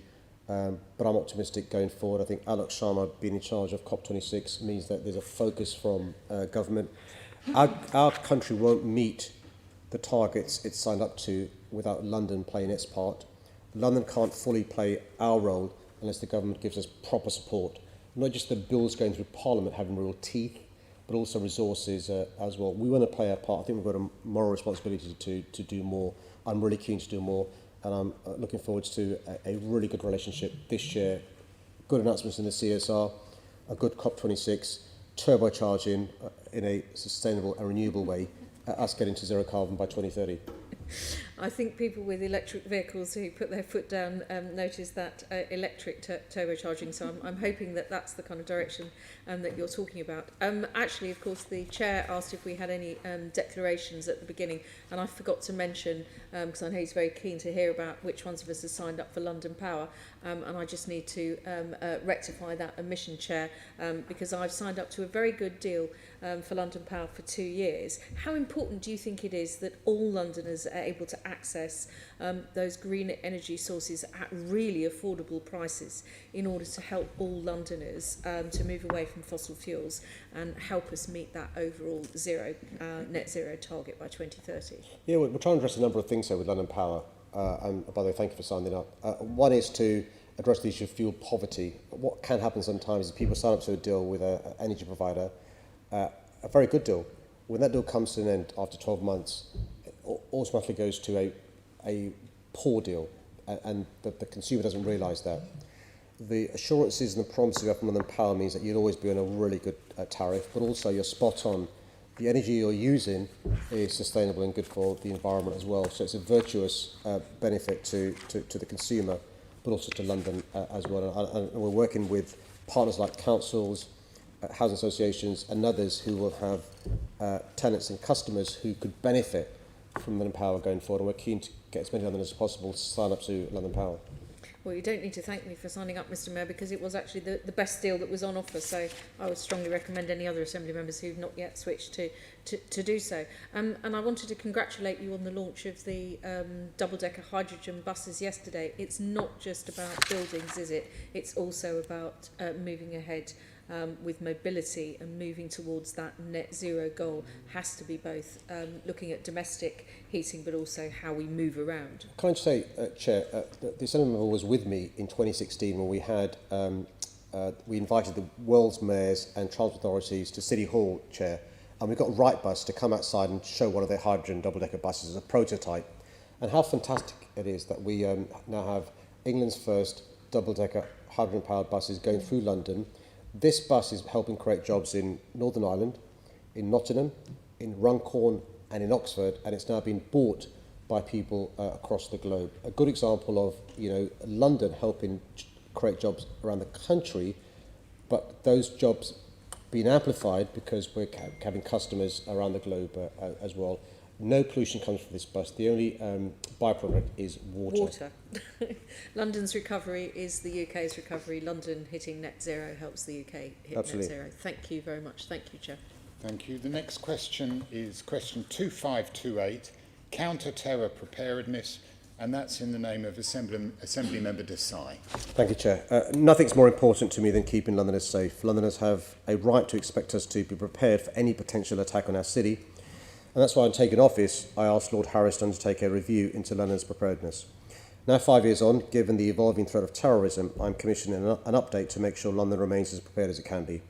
The Harris Review made more than 100 recommendations, the vast majority of which have been implemented, resulting in numerous improvements in safety for our city. There is now better communication with Londoners during and after an attack. For example, the deployment of the military following an attack has been accompanied by significant communications activity by the military, police and others to reassure Londoners about their presence. Advice to owners of crowded places and businesses has been improved and updated, including the cross-sector safety and securities communications hub, London Protect newsletter. The rollout of Project Servitor, where specially trained armed officers undertake engagement and prevention work, has been crucial in gathering intelligence to assist counter-terrorism units across the UK and disrupting a range of criminal activity. A refresh of the Harris Review is important at a time when we're due to receive the findings of both the Manchester Arena inquiry and the Fishmongers Hall inquest. The review will consider to what extent the MPS, MOPAC and other London organisations have acted on the relevant recommendations and what gaps remain. Work on starting the review is underway. As London recovers from the pandemic, our work is more important than ever. Thank you, Mr. Mayor. So you mentioned the Fishmongers Hall attack and the inquiry. The inquest identified the multi-agency public partnership arrangements, or MAPA, as having failed in effectively monitoring the offender following his release from prison. So the original Harris Review, and I did sit Toby Harris and gave him my views back in 2016, failed to mention MAPA arrangements as an issue. Considering the work of organizations around the country clearly impact on London's preparedness for a terror attack, will you be advising that the scope of the updated review takes into account the work of agencies involved in MAPA meetings, such as the probation service? Yeah, good question. So, I mean, Lord Harris will be looking at what the terms of the review are, but just to reassure you, the government commissioned Jonathan Hall QC, a very experienced QC, to review the work of and the effectiveness of MAPA, the multi-agency public protection arrangements. We'll be looking at what Hall says, and I'm sure Lord Harris will. Thank you. So Neil Basu has also said that the pandemic has created a, quote, perfect storm, unquote, that has left individuals more vulnerable to radicalization and online grooming, and there has been concerns around a drop in prevent referrals due to the closure of schools. How has your counter-extremism program been working to address this? And given the heightened sense of risk, will you be investing more in this area over the coming term? We are worried, our counter-terror advisors as well, that the pandemic has led to more people using the internet and more vulnerable people being radicalised through the internet. And it's really important we understand that. As lockdown restrictions are lifted, the concern is that the radicalisation could lead to violent acts. And so we do a number of things to address that in relation to the work we're doing around countering violent extremism. We had a fund, as you know, the Shared Endeavour Fund, working with community groups, 30 projects with more than 25,000 participants. You praised the app we started, the I Reported app. We've had a large numbers of referrals from the app as well, and we're going to continue to occupy this space. And just to, the point is, we have launched a second round of funding for the Countering Violent Extremism programme, because we're keen to make sure we do work around resilience as well as enforcement. And finally, Mr. Mayor, last week sadly marked the 5th anniversary of Joe Cox's murder at the hands of a far-right terrorist. The charity Hope Not Hate, and I know you're familiar with their work, in their State of Hate 2021 report, which was published earlier this year, specifically talks about Nazi terrorism remaining a threat and increasingly involving teenagers. 12 people were arrested last year, were convicted last year, of whom 6 were teenagers, and 11 are currently awaiting trial. And I understand there have been significant arrests as well relating to far-right terrorism attacks, terrorism made in the past few months across the country. How will your work from City Hall seek to address this issue in particular? Yes, so the work we're doing around countering violent extremism also includes the extreme far-right as well. The caseload of the counter-terror team in this area is increasing, and I think Neil Bass is on record to express his concern about this. There are lots of similarities in relation to vulnerable people, radicalisation, charismatic orators, and so forth. And I think the work we're doing will help, but it's really important that we don't allow a situation which fosters division, which can be a breeding ground for radicalisation. And finally, Mr. Mayor, I'm sure you will join me in wishing Team England well in the match on Tuesday. And of course, let's not forget the Welsh as well. 3 words, it's coming home.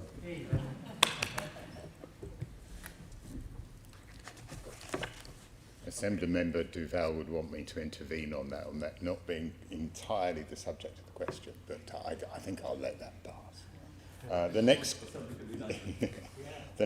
question is question number 2435 on the disability employment gap in the name of Assembly Member Devonish. Good morning. Good morning. The employment rate for disabled Londoners is not as high as it should be. I'm committed to working with disabled Londoners, the boroughs and other partners across London to help disabled and other vulnerable Londoners to find and progress in work. We're also working with the Department for Work and Pensions on this, and we're working with the government to do more to support us to improve outcomes for Londoners. Despite very limited statutory powers or resources, over the last 5 years we've already invested in a number of initiatives to help more disabled Londoners into work. Through LEAP's European Social Fund programme, we've used £55 million to match fund the Work and Health programme in London. This borough-led programme will help up to 55,000 disabled Londoners and other long-term unemployed groups to get the support they need to move into work by 2022. Since taking control of the adult education budget in 2019, we have made training more accessible for disabled Londoners, including fully funding British Sign Language courses for deaf learners. During the 2019 and 20 academic year, around 30,000 learners with a self-declared learning difficulty, disability or health problem participated in our adult education budget programme. Working with TfL, we've also supported Steps into Work, a 12-month work placement scheme which offers people with learning disabilities the chance to gain skills and work experience. We'll continue to support disabled Londoners as we recover from the pandemic. This includes championing the Good Work Standard and promoting the Employment Rights Hub to Londoners, providing information about rights for disabled workers. The Careers Hub we recently launched will build on the London Enterprise Advisor Network, further extending career support to all colleges and secondary schools in London, including special schools, so that young Londoners with special needs can get a better start in life. And we're also working with the DWP and London councils to better coordinate skills and employment programmes for Londoners most in need, including disabled Londoners. This includes establishing a no wrong door approach so that Londoners get the right support at the right time. And finally, Chair, our £32 million Good Work for All fund also aims to support the most vulnerable Londoners, including disabled Londoners, get the skills they need to progress into work in sectors key to London's recovery. Good morning, Mr. Mayor. Good morning. In the last 3 years, 2 of my fellow Assembly colleagues and the Economy Committee have all written or asked you questions about this very important subject. The main recommendation of all 3, not 1, not 2, but all 3, was that you set up a disability employment task force. Will you do so, please? Well, you'll be pleased to know that the Recovery Board has set up a task force looking at the issue of structural inequalities, which includes disabled Londoners. And would you agree that if you are mayor for 8 years, which you're going to be, if half of disabled Londoners are still without a job, you will have failed? Well, that's one of the reasons why we're working with DWP to make sure that working with the government we address this really important issue. It's really easy, which you know is a temptation for you to do, to point the finger at the mayor. This is an example where actually there should be cross-party working, but also central, regional, local government working to address this issue. I think the game changer for us is the fact that we're now in charge of the adult education budget. And so you've heard the good news in relation to the fully funded, the signers, and we're going to continue to make progress. I think the government recognises this pandemic has both illustrated but also exacerbated some inequalities that already exist in our society. Disabled Londoners are one group who've suffered disproportionately from the pandemic. I'm keen to make progress on this issue over the next few weeks, let alone the next 3 years. Well, I agree with you. We do need to have cross-party working, including the government. But will you set a specific target in terms of what percentage of Londoners, disabled Londoners, will not have a job at the end of your 8 years? Well, I'm happy, Chair, to ask the Good Work for All mission to look at whether it's realistic to set targets in relation to this area. Just so you know, one of the factors outside our control is what happens to unemployment. So we know, you will know, that one of the things we're trying to avoid is the sort of mass unemployment we saw in the 1980s.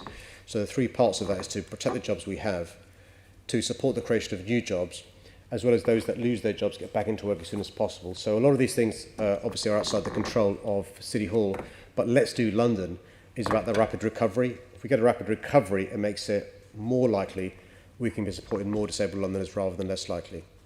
And could you set a target in terms of disabled Londoners that would have jobs with the GLA family organisations? Chair, I'm more than happy for the functional groups. There is a functional groups meeting that meets regularly. I'm more than happy for them to raise this issue in relation to them. So that includes TfL, Met Police, LFB and the DCs. I can ask them to look into this. Thank you very much, Chair. Thank you. Assembly Member Hirani. On this particular issue as well, given the track record of the government over the last decade of austerity and the impact on disabled people, we've had the changes to employment support allowance, the changes from the disability benefits, from disability living allowance to personal independence payments, which has left disabled people without support despite not seeing any changes in their circumstance as well. And also we've seen people being declared fit for work despite being on their deathbed. The changes to social care, the cuts to NHS as well. It's very difficult to get to work if you can't get your social care package right in the morning to get to work on time as well. So will the government, will the mayor also look to raise these issues to government and the wider support that's needed for disabled people so that they can get to work and they can be supported? What's disappointing, Senator Hirani, is the hectoring when you're making a really important point leading up to your question, which doesn't bode well for cross-party working on this issue, and will give the impression to those watching this debate that the question was filled with crocodile tears from the Tory member. I hope it's not. I hope he's serious about addressing this really important issue. I'm serious about it. What I want to do is work with the government, work with councils, and work with key players across London. You've got a huge amount of experience as a councillor seeing the consequences of some of the policies from central government. I'm keen not to spend too much time talking about the past, except to say it's really important now we recognise that there are Londoners who are vulnerable, who are suffering even more because of the pandemic, and we need to do whatever we can to enable them to fulfil their potential. And one of the ways to have their potential fulfilled is by working but it makes it far harder if some of the benefits you had to help you get into work, some of the support you had to give you dignity is reduced. Thank you. The next question is number 2369 concerning the Purley Way Master Plan from Assembly Member Garrett. Thank you, Chair. Thanks for your question. Transport for London has been working closely with Croydon Council on the draft Purley Way Master Plan. This includes identifying transport improvements to support the delivery of 7,500 new homes and up to 2,200 new jobs in line with the principles of good growth and healthy streets. The master plan seeks to transform the Purley Way corridor into a city street that fully integrates new development with important retail and employment areas and residential neighbourhoods. Placemaking principles have been established to strengthen distinct new centres, each with a clear purpose and character, which will complement Croydon Metropolitan Town Centre, Purley District Centre, the Beddington Lane Industrial Area and other places in nearby Sutton. The transport improvements needed include walking and cycling infrastructure in the area to support sustainable travel and improve connectivity, enhancements to the public realm and sufficient bus, tram and rail capacity to accommodate predicted future demand. Car parking will also need to be limited to avoid generating new car journeys as far as possible. As with other parts of London, it's vital that we don't end up with a car-led recovery to the pandemic, replacing one public health crisis with another. The master plan offers a great opportunity to improve the A23 Purley Way corridor itself and make it easier, safer and more welcoming for people walking and cycling. An important part of this work is reviewing the plans for the 5 Ways junction to ensure that they are appropriate. Reducing traffic in this area will be challenging, but it will be fundamental to the success of the master plan. The next step is to undertake a strategic transport modelling to assess the infrastructure requirements in more detail and identify timing and potential phasing. Discussions with the Council are ongoing and the work is planned to start later in the summer. Detailed consideration of how the strategic traffic function of the Purley Way corridor can be fully aligned with the health streets approach is also needed. Thank you. As you say, it's 7,500 new homes. It has cross-party support. I believe even the Liberal Democrats support those particular new houses. It would mean 15,000 extra people living in that area, and currently it is basically a car corridor of large box retailers and big car parks. I think the concern that I have is that you've read some blurb from the master plan about the aspirations. What I don't see is something tangible. So can we have a commitment from you that it won't just be lots of people driving around there as it is currently? If you have 15,000 extra people, we need some plan for how they're going to get around that maybe involves the tram, which is in the area, modern railway station, more buses. You spoke about sort of the plans over the summer. When will we see something tangible in terms of projects that might receive some funding? Chair, can I thank the member for the points he's raised and the way he's raised them? I'm more than happy to ask the Deputy Mayor to meet with you as summer begins, just to lay out the work stream with us and the Council. TfL, I spend a lot of the summer working with the Council. I love the way you described. We don't want blurb. We want tangible change for the better for that community. And by the way, the air quality improvements are potentially huge if we can resolve the Purley Way corridor, which, as you said, is like a car corridor that causes problems and stuff. So why don't, Chair, with your permission, Heidi and Neil sit down and work together about seeing what we can do to get the Council, residents, businesses, TfL in the same space. In relation to the tram, I think TfL are concerned about whether the new tram proposed rather than the improvements is the right solution, but that's one of the things we can discuss with the member. That sounds very positive. Thank you very much. I look forward to that. Thank you. For the next question, I'll be handing over the chairmanship to Assembly Member Prince. Thank you, Chair. So the next question will be 2303, Assembly Member Boff, London's Green Belt. Thank you, Deputy Chair. The Green Belt serves multiple important functions for our city, mitigating the impacts of climate change, providing space for food growing, preventing flooding, providing important habitats for wildlife and allowing space for recreation and relaxation for Londoners. I'm committed to preserving and enhancing it. My London plan clearly states that the Green Belt should be protected from inappropriate development. However, the National Planning Policy Framework does allow development on the Green Belt if very special circumstances can be demonstrated. The same applies to boroughs proposing to remove Green Belt designations in their local plans. The London plan is clear that Green Belt boundaries should only be changed in exceptional circumstances. London's greenbelt prevents urban sprawl, driving the reuse and intensification of previously developed land. Prioritising development of brownfield land is a key part of the approach the London Plan takes to meeting London's substantial housing need.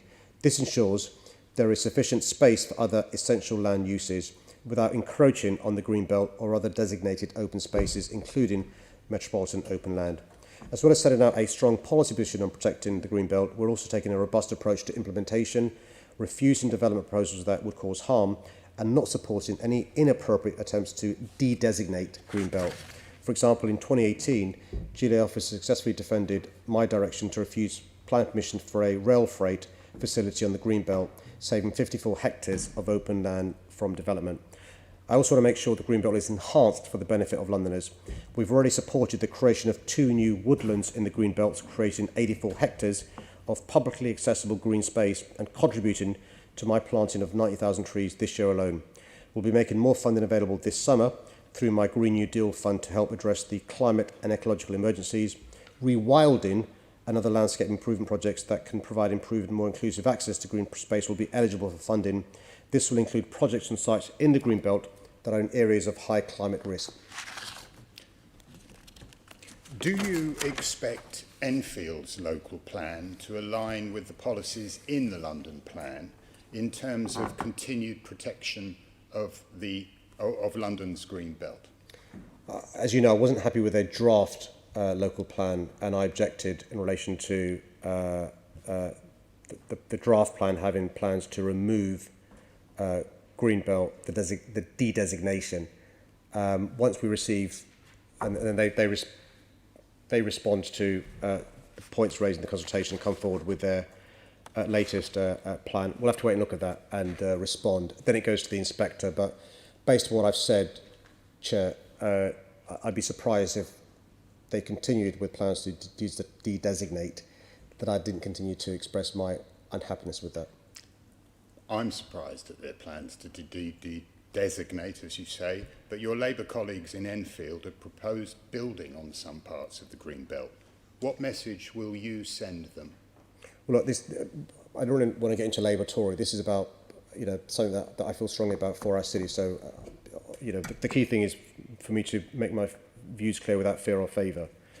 My London plan is quite clear. My environment strategy is quite clear.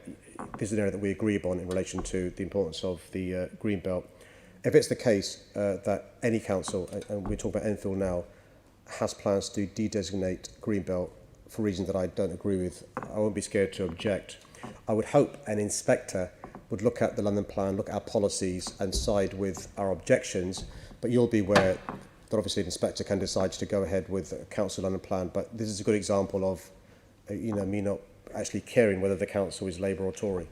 But you will oppose any council coming forward that decides? It's a case-by-case basis, but can I reassure you, and I say this to leaders of councils who may be from my party, this is a good example of without fear or favour. These are really important policies.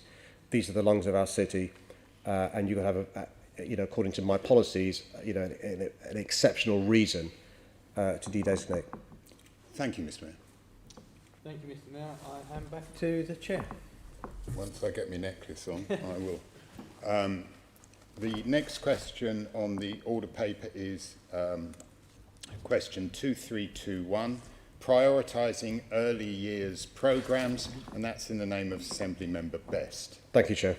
It's vital that all London's children get the best start in life, and I'll continue to do all I can to help children succeed and thrive. Despite very limited powers, we achieved a lot in my first term, upon which we'll continue to build. Our Healthy Years London programme has supported over 2,000 early years providers since 2018 to develop a whole-setting approach to improving children's outcomes. We've also learnt from our early years hubs and early years leaders programmes, as well as our 2019 London Early Years campaign. We know the difference that quality early education can make, especially as we recover from the pandemic. It promotes a healthy start in life, improves social cohesion, narrows the inequality gap, and allows parents to work. In my second term, I've already launched Strong Early Years London, making good on my manifesto pledge to provide essential business support. This brings together sector-specific advice through a one-stop shop hosted on the London Business Hub. as well as offering a personal triage service and more intensive one-to-ones for early years providers that are most at risk of closure. In April, we launched our £2 million Sector Skills Early Years project with money from the European Social Fund. This will help unemployed Londoners gain industry-relevant qualifications and pre-apprenticeship skills in the early years sector, addressing recruitment challenges that have been exacerbated by the pandemic. We've been supporting the development of a quality early years workforce through adult education too. In 2019-20, £3.4 million was directed from the adult education budget to support child development and wellbeing courses. As part of the Learning Recovery Programme, we've committed funds through the Robust Safety Net mission to encourage take-up of early years entitlements and help parents understand what benefits they're eligible for. I'll also continue, Chair, with our Child Obesity Task Force to drive forward the recommendations made in its Every Child a Healthy Weight report. Thank you, Mr Mayor. Early years is clearly a priority there, and you've touched on some of the areas that are most pertinent to your mayoralty. Could you provide some specific KPIs and targets that you expect to achieve in those areas? I'm more than happy for the relevant oversight committee to look at what measures they would like us to have measured. I'm quite clear in relation to this area of work. I'm really proud that we're invested more in this area than the previous mayor did in his last term, but I think it's not unreasonable to want to see what value that investment leads to. So I'm more than happy to work with the relevant committee. I think Susan Hall chairs the committee, but I'm more than happy to work with the Assembly to make sure we've got the right KPIs in place. So specifically, so for example, on obesity, have you set yourself a target for the percentage decrease you'd like to see there in childhood obesity? Yeah, we have. The task force set targets, which I can send to the member. Do you know what targets is it that you're aiming for? No, that answer's not in this question. If you ask an open question, it's difficult to get specific answers. But if you ask specific questions, I can give specific answers. I can write to you in relation to the target the Child Obesity Task Force set in 2017. I haven't got it in this Leave Right file. Mayor, with all due respect, the question was on early years programmes, and you went into detail, for example, on obesity. So I would expect you to perhaps have that information in regards to, much like with Assembly Member Bailey, asked you some information on the employment figures. I'll send you clips of the years Boris Johnson was mayor. We'll compare and contrast who's detailed, who hasn't. So I mean, if you might want to try and be Boris Johnson, but perhaps that's your aim. No, not mine. God forbid. I don't know. My wife wouldn't allow it. But I'd like to think perhaps as a Labour mayor you wouldn't be comparing yourself and wanting to be much like the Conservative mayor. But God perhaps forbid. that is your aim. God forbid. Well, apparently that is That's your your aim. dream, maybe, not mine. Maybe next election, 3 years' time. Have you finished, Assembly Member? I think she's finished. Yes. Assembly Member Ahmed. Are you finished? Assembly Member Ahmed. Thank you, Chair. Mr Mayor, as you know, the government's own advisor, Kevin Collins, who was the Education Recovery Czar, and as you know, Mr Mayor, resigned his post because he was so appalled at the paltry provision made by government for a post-pandemic education recovery for our children. Mr Mayor, Kevin Collins understood that a child's life chances are best served by investment in her or his early years, as you do, Mr Mayor. In his letter of resignation, he singled out early years education as needing further investment, and I quote directly that not enough is being done by government. In London, you are clearly leading by example. Do you believe that the government should now follow your lead in supporting the sector and increase the early years pupil premium to give every child the best chance in life and reinvest properly in Sure Start, which is actually a world-lauded programme? I think it's very important that we invest in early years. The problem is, Senator Ahmed, that we know the Prime Minister's track record when it comes to early years investment. So in the last 4 years, for which he was made, in the entire 4 years, he invested £201,000 in this area. In the next year alone, we're investing £2.6 million. That is even though we have no statutory powers to do so, even though the powers lie with central government and local government. Local government, of course, have been starved of resources from central government. Now, we can appreciate why members in this Assembly, some of them, don't want to talk about the years between 2008 and 2016, but that's the track record of the current Prime Minister. And the idea that the government's own czar would resign in shame at the actions of the people he works for demonstrate how out of sync the government are with this really important area. Thank you. Assembly Member Best. Just to come back then, I think Assembly Member Ahmed raises a very important point of funding. So just to look there, in the years 19 to 20, the funding for early years expenditure was £450,347. For the years 20 to 21, it's £233,658,000. I'm sure you can accept that that's quite a drop there. So my question really, I'd like, and perhaps in the interest of time you could answer them both at the same time, is will you commit to not decreasing that fund anymore? And perhaps would you consider things like perhaps your press office may be less important than funding early years programmes? So in the, it's really important, Chair, that I answer properly the question asked and give it the merit it deserves. So the assertion is... Could you do so within 1 minute? The assertion is that I'm investing less in early years education. So in 2017-2018, in just that 1 year, Chair, we invested £325,000 in 1 year. 1 year. In the entire 4 years, between 2012 and 2016, 4 years, the previous mayor invested £201,000. So if you divide £200,000 by 4 years, it's roughly speaking £50,000 a year. Just in 1 year, I invested £325,000. In the following year, 2018-2019, £327,000 were invested from this administration. 1 year, 2018-2019. In the following year, 2019-2020, in 1 year alone, we invested, this administration, £450,000. So not 4 years, in 1 year. So cumulatively, we're investing 6 times more than the previous mayor. And in this year, which is the question, 2021 and 2022, we're investing not £200,000, not £300,000, not £400,000, not £500,000. We're investing in 21-22 £2.6 million. Excuse me, Mr. Mayor, have you finished? No, Chair. Chair, I haven't finished. Can I talk more about my commitment to this area? Could you do it if you answer the question? The GLA Conservatives are now out of time, so okay. we've got to move on. The next question is number 2550, delays to court cases. Assembly Member McCartney. Thank you, Chair. Prior to the pandemic, there was already a significant backlog of cases within the criminal courts, and victims are waiting too long for justice to be delivered. These delays have been exacerbated by the pandemic, which reduced the capacity of the courts, increasing backlog across the criminal justice system. Whilst this issue is a national one, the impact is felt disproportionately in London, with over 14,000 cases outstanding in the Crown Court. The anxiety and trauma victims experience is being prolonged as they wait for justice, placing an increased demand on frontline support services as a result.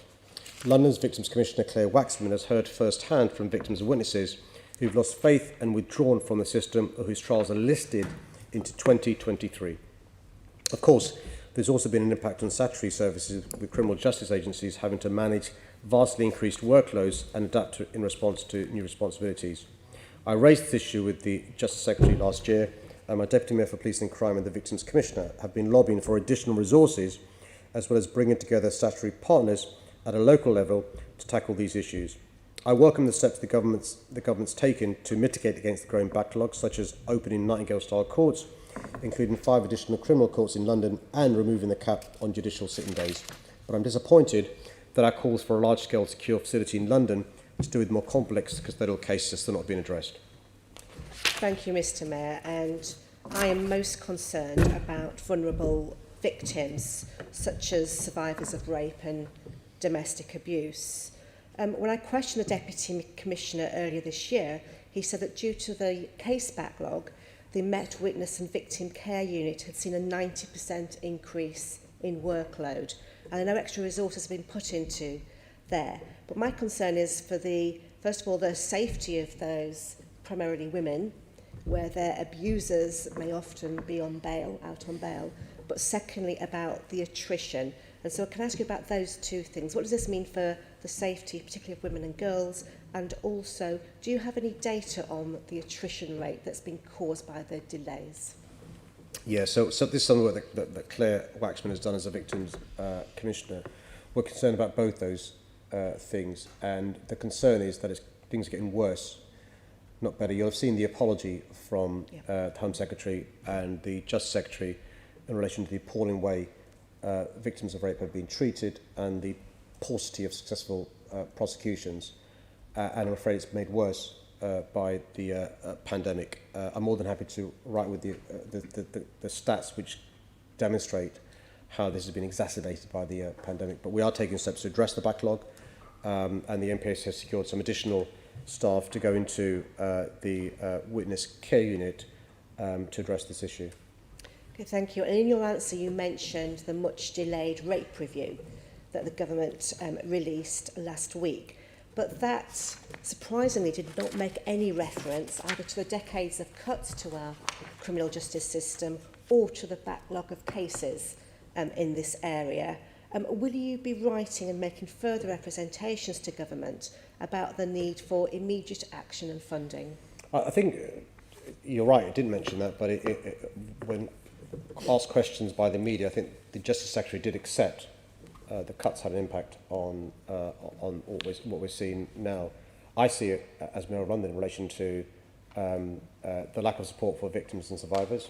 I see it in relation to fewer police officers leads to less of an ability to investigate and fewer specialist teams in the police service. I see it in relation to the CPS having lost between 25 and 30% of their budget, have an impact on their caseload. Then we see it in the courts as well. And so we are lobbying the government to address the backlog.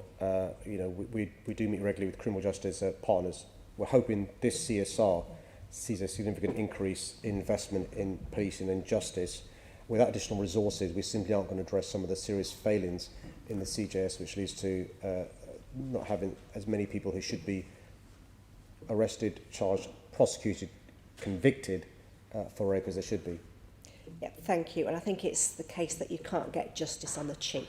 And if you believe in a system of justice that is fair and accessible, you have to fund it properly. My final question is around the Nightingale courts. They have been useful in clearing the backlog, but they are not really set up to deal with those complex cases. And you've called for an increased court to deal with that. My concern, though, is that a lot of those venues that are used as these temporary courts will be going back to a normal use shortly. What assurances have you had from government about replacing that capacity if those venues are no longer available? Yeah, so we have explained to the court the reasons why it's important for this to carry on for some time. I mentioned in answer to an earlier question that some of these trials listed for 2023. Yeah. And so it's hardly surprising that the attrition rates are so bad. And so we continue to work with the government to find the right venues.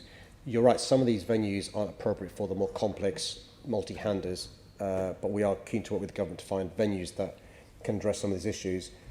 Longer judicial sittings makes a difference, sitting on weekends makes a difference. The government's looking into the issue of jury sizes. We need to address also the issue of the backlog. But as you said, without additional investment of resources, we're not going to be able to address this issue. Okay, thank you. Thank you, Chair. Thank you. The next question, 2586, has been withdrawn and will receive a written reply. So the next question on is question 2300, stop and search based on the smell of cannabis in the name of Assembly Member Russell. Thank you. Stop and search is a vital policing tool, particularly in the fight against violence. The Met Police Service has my support in using these powers to keep us safe, provided they're used in a professional, courteous way with appropriate grounds for doing so. However, throughout the engagement with communities for my action plan, stop and search was consistently raised as a key issue. Communities raised concerns about racial profiling and young black men being stopped and searched by Met Police officers solely on the grounds of the smell of cannabis. I've welcomed the Met Police Service's acceptance of all of the IRPC recommendations on stop and search, including reaffirming their policy that officers should not rely on the smell of cannabis alone when deciding to stop and search someone, instead using grounds based on multiple objective factors. This position is in accordance with the national authorised professional practice. It's vital that oversight is strengthened to give Londoners confidence that the professional practice is followed. Through my action plan, I'm determined to ensure London's black communities can have trust and confidence in the police. Work is now underway on the overhaul of MOPAC's community monitoring structures to ensure London's diverse communities are better represented and can have a role in monitoring a wide range of police powers, including stop and search and the use of tasers, as well as the complaints process. The Met Police Service continues to improve stop and search practice through enhanced training, which has included greater community involvement, lived experience sessions and unconscious bias training. The MPS has also strengthened its own supervision of stops with body-worn video footage of stops reviewed by line managers and any learning reflected back to officers. I also recognised wider issues around the effectiveness of cannabis enforcement in relation to tackling violence in London. That's why MOPAC has commissioned independent academic research on this subject. Mr Mayor, I didn't hear you answer my specific question, which is, are you able to tell me if, since the recommendations from the AOPC to the Met in October 2020, there have been any further stops and searches conducted on the smell of cannabis alone?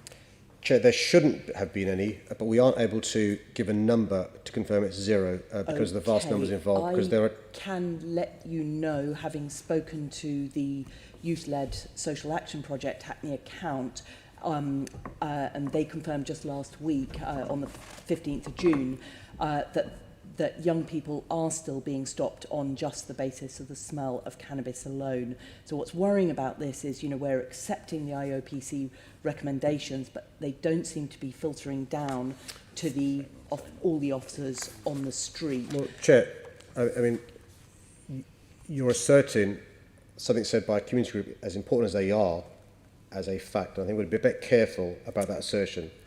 Okay, but it still risks undermining your action plan. Now, I'm sure you're aware more than half the people stopped and searched in the last year were teenagers and young people, and it has a big impact on their lives and, importantly, how they view the police. Now, just going back to Hackney Account, who've worked directly with young people, have released a really powerful report with recommendations for their local council, the local BCU, and the Met as a whole. I've got it here for you.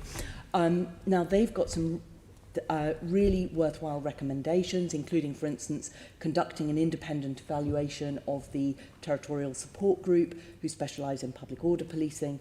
But when, yes, I believe you've been sent their report. Do you know when you're going to be able to respond to their report with its very clear recommendations for the Met? I mean, Chair, I received many reports. I'm afraid I can't give a date when I'll be able to respond to this particular report. What I can say is that the action report that we prepared last year after consulting communities across London, which involved not just myself and my deputy mayors, but the Met Police Service made a number of recommendations. The action plan does have timelines in relation to when those actions are going to be acted upon, and some of those timelines address some of the genuine concerns raised by Londoners through the Assembly member that are in the report. Yeah. Ms Mayor, this is the kind of engagement that you're asking for in your action plan. It's directly with young people. I'm very happy to send a copy of the report to you. Now, in your policing action plan, one of the actions that you said you would take is getting MOPAC to commission independent academic research to assess the effectiveness of cannabis enforcement in relation to tackling violence in London. Now, it's supposed to begin before the end of 2020, and I just wonder how that research is going and when we can expect its conclusions. It's research I mentioned in my answer, and the action plan, which I'm sure you've got a copy of, sets out when it'll be done by. It'll be done by then. Thank you very much. I look forward to seeing the conclusions when they appear, but I'm out of time now. Assembly Member Duval. This is an extremely complex area, Mr Mayor. Was you aware, I mean, and why I say it's complex, that one of the tests of smell is what they tell police officers to do when they stop cars for the issue of moving towards breathalyzation, which is the smell of alcohol. The increasing concern of driving under the influence of drugs as cannabis. Now, what I want to avoid, and I think you'll want to avoid, is mixed messages. Because I think even the Assembly member for the Greens would accept issues. Driving under the influence of alcohol or drugs is an important issue. So if I was a young police officer who stopped a car and there was a smell of cannabis in the car, and I had a strong influence because I've stopped the car because it's driving erratically, would I be right to then start to do stop and search on the back of that and breathalyse or do drug tests? I think that's why I think there are some issues that I think we need to be clear of what we're trying to achieve. The IOPC, and the Assembly member recognises that, is grateful, is cannabis alone can't be a determinant for a stop and search. We should keep that in focus in terms of what we're trying to achieve when we're doing the stop and search. So I just want to hear your initial comments around the issues relating to car vehicles while driving under whatever influence and the concerns that people have around that. Yeah, and your question allows me to accurately quote what the IPC said, which is that the Met Police Service takes steps to ensure that their officers are not relying on the smell of cannabis alone when deciding to stop and search someone, and use grounds based upon multiple objective factors. You referred to one of those in relation to driving, and also to quote accurately what the Met Police Service said, which is that the use of reasonable grounds is a core part of all stop and search training, and the smell of cannabis alone being insufficient forms specific learning content within the recruit training PEQF material. I think it's right that the Met has fully accepted the recommendations and is now working to make the improvements and change needed to retain the confidence of all our communities. Thank you. Just because I think we're going to go over, will the Assembly agree to suspend Standing Order 2.9b in accordance with the provisions of Standing Order 1.1h in order to allow the remaining business on the agenda to be completed? Nobody against? Right, great. The next question is question number 2301, new community plans for London's small sites, and that's in the name of Assembly Member Berry. Thank you. Getting local communities involved in the development of their local area is central to the approach to growth set out in my London Plan, and this includes our small sites strategy. The London Plan places a new emphasis on the importance of developing small sites to help meet London's significant housing needs. To achieve this, the small sites policy focuses on enabling communities to be at the forefront of their area's development. It provides a number of tools to ensure people are proactively engaged in their local borough's plan-making processes, helping to ensure change is truly community-led. This includes the development of area-wide design codes by boroughs and neighbourhood planning forums to support incremental development. The plan stipulates that local communities must be engaged from the outset in preparing these design codes, ensuring that those who are most impacted by development have a real say in shaping their area.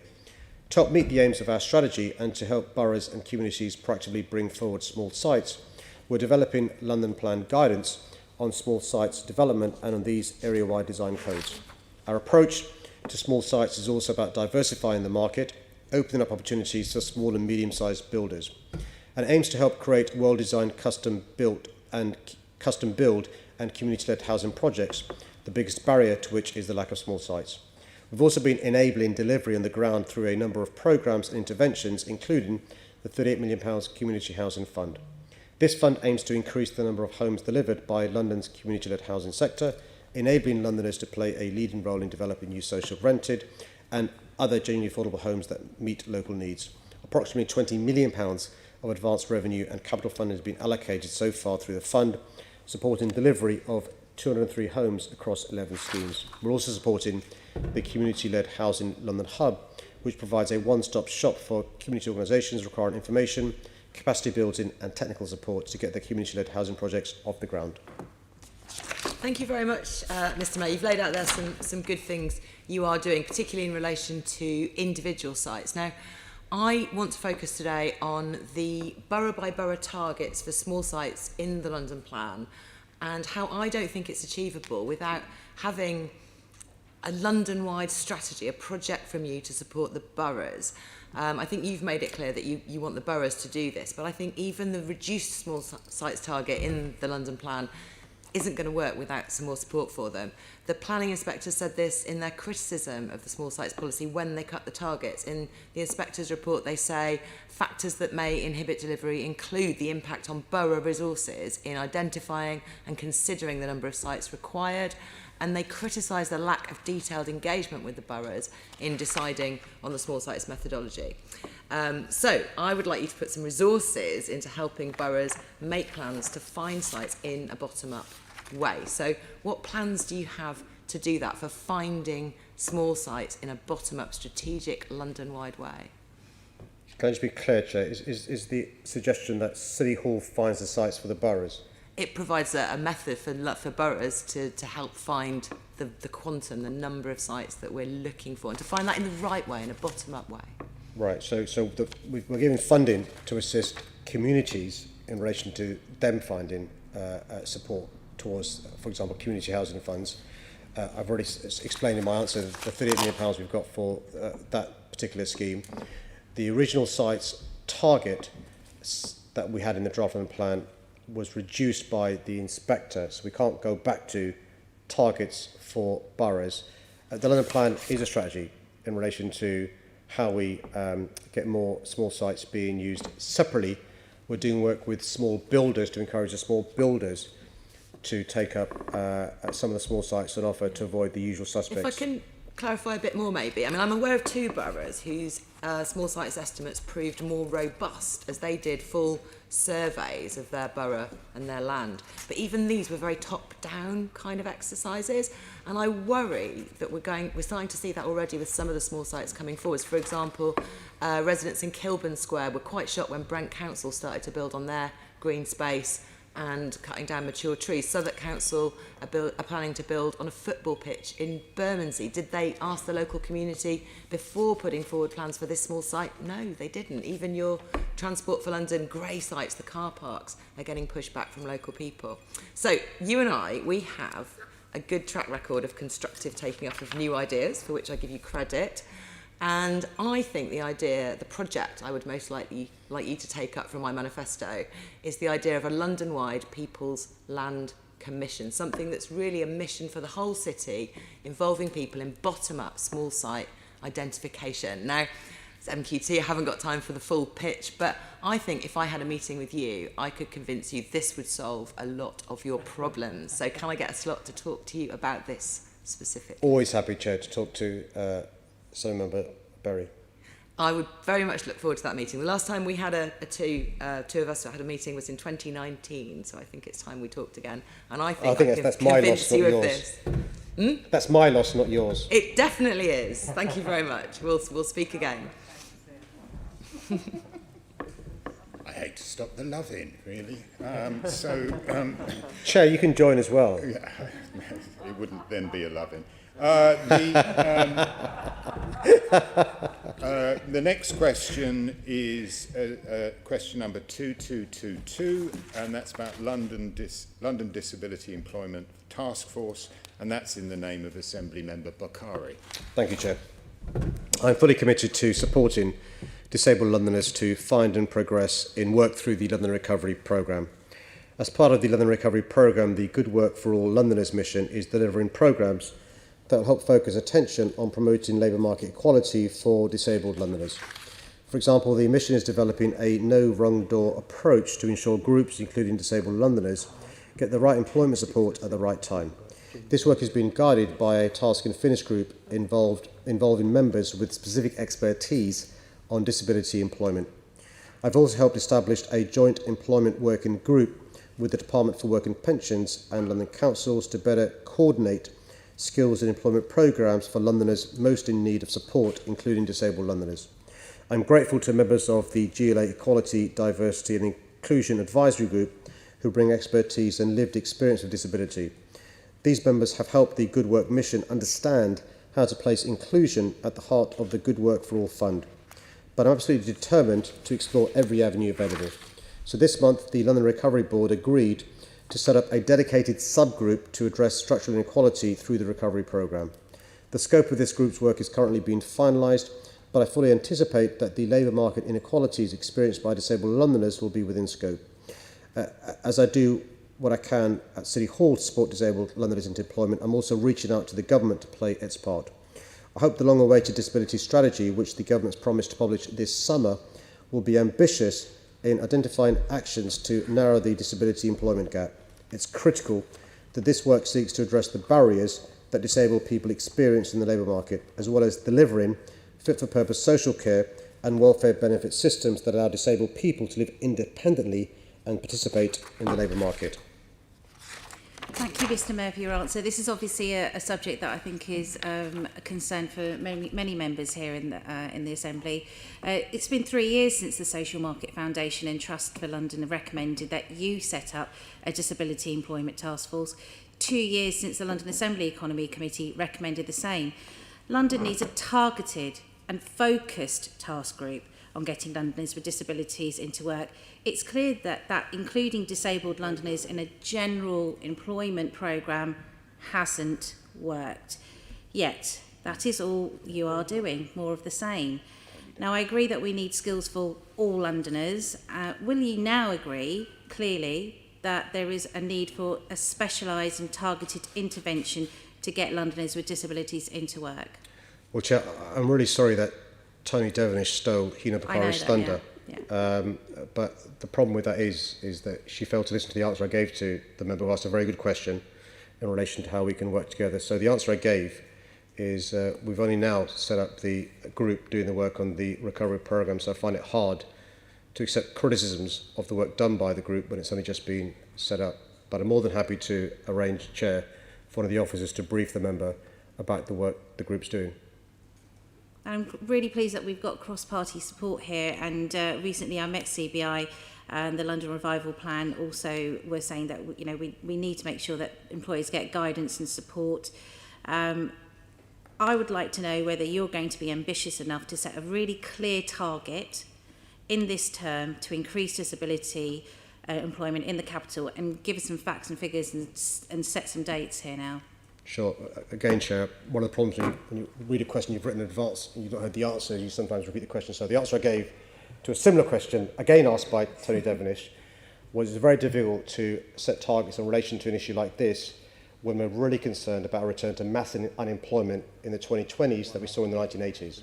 So I could set a target for saying I'd like to have X numbers of disabled Londoners in work, but it's meaningless if we have this summer, this autumn, next year, mass unemployment.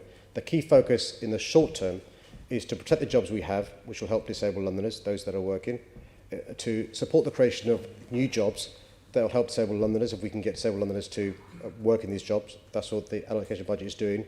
And those that lose their jobs, to get them back into work as soon as possible. I set out, and again, I'm happy to read it again, in answer to Tony Devenish's question, some of the work I'm doing in relation to adult education, in relation to the work we're doing working with the DWP collegiately with central government, and in relation to the work the recovery programme is doing.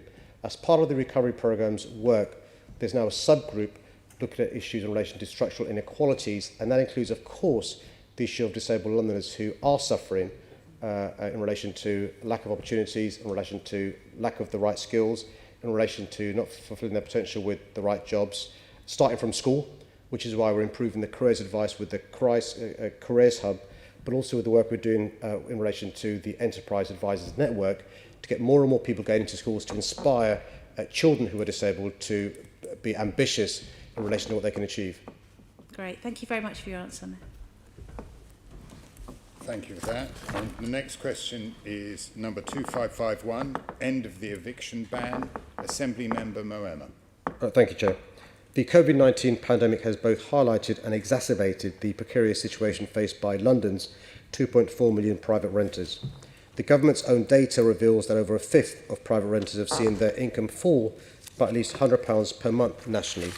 It also shows that 17%, equivalent to more than 400,000 renters in London, have fallen behind on their rent or are expecting to do so soon. I welcome the emergency measures put in place by the government to protect renters, including the pause on the enforcement of evictions by court bailiffs. Now that the pause on evictions has been lifted and other protections are being wound down, the government needs to bring in measures to prevent an increase in evictions, something that renters and landlords alike agree should urgently happen. First, I'm calling for the government to make grants available to renters where they can't afford to pay their rent or have accumulated arrears due to the ongoing impact of the pandemic. This should be part of a wider financial package that includes improved access to welfare benefits and more funding for councils and other organisations to prevent and mitigate homelessness. Second, the government should grant me powers to implement a 2-year rent freeze in London as a first step towards delivering rent controls that would make renting more affordable. Post-pandemic rent increases would further compound the hardships many Londoners are experiencing. Finally, the government must act swiftly on its long-promised commitment to ban Section 21 no-fault evictions alongside measures that would bring more security for renters. Thank you, Mayor Khan. So a survey by the Joseph Rowntree Foundation has shown that 215,000 renting London households are worried about being evicted in the next 3 months, and another almost 500,000, 400,000, are worried about paying their rents. And I just want to contrast this with the very welcome support that's been offered to tenants who are commercial tenants and are being supported by the government through mediation to recover from the pandemic. No such support is being offered to private tenants. And as people on all sides of this round chamber, I just realised what I said, can understand that ending Section 20, the termination of a Section 21 is the #1 cause of homelessness across our capital in all constituencies. And I'm just wondering if what your views are on whether or not the government is aware of the magnitude of the situation facing London specifically, and what further steps they can take in addition to what you've outlined to support Londoners in not seeing a massive boost in homelessness in the next few months. Well, firstly, the moratorium on business tenants being evicted that was going to end this month has been extended by a year.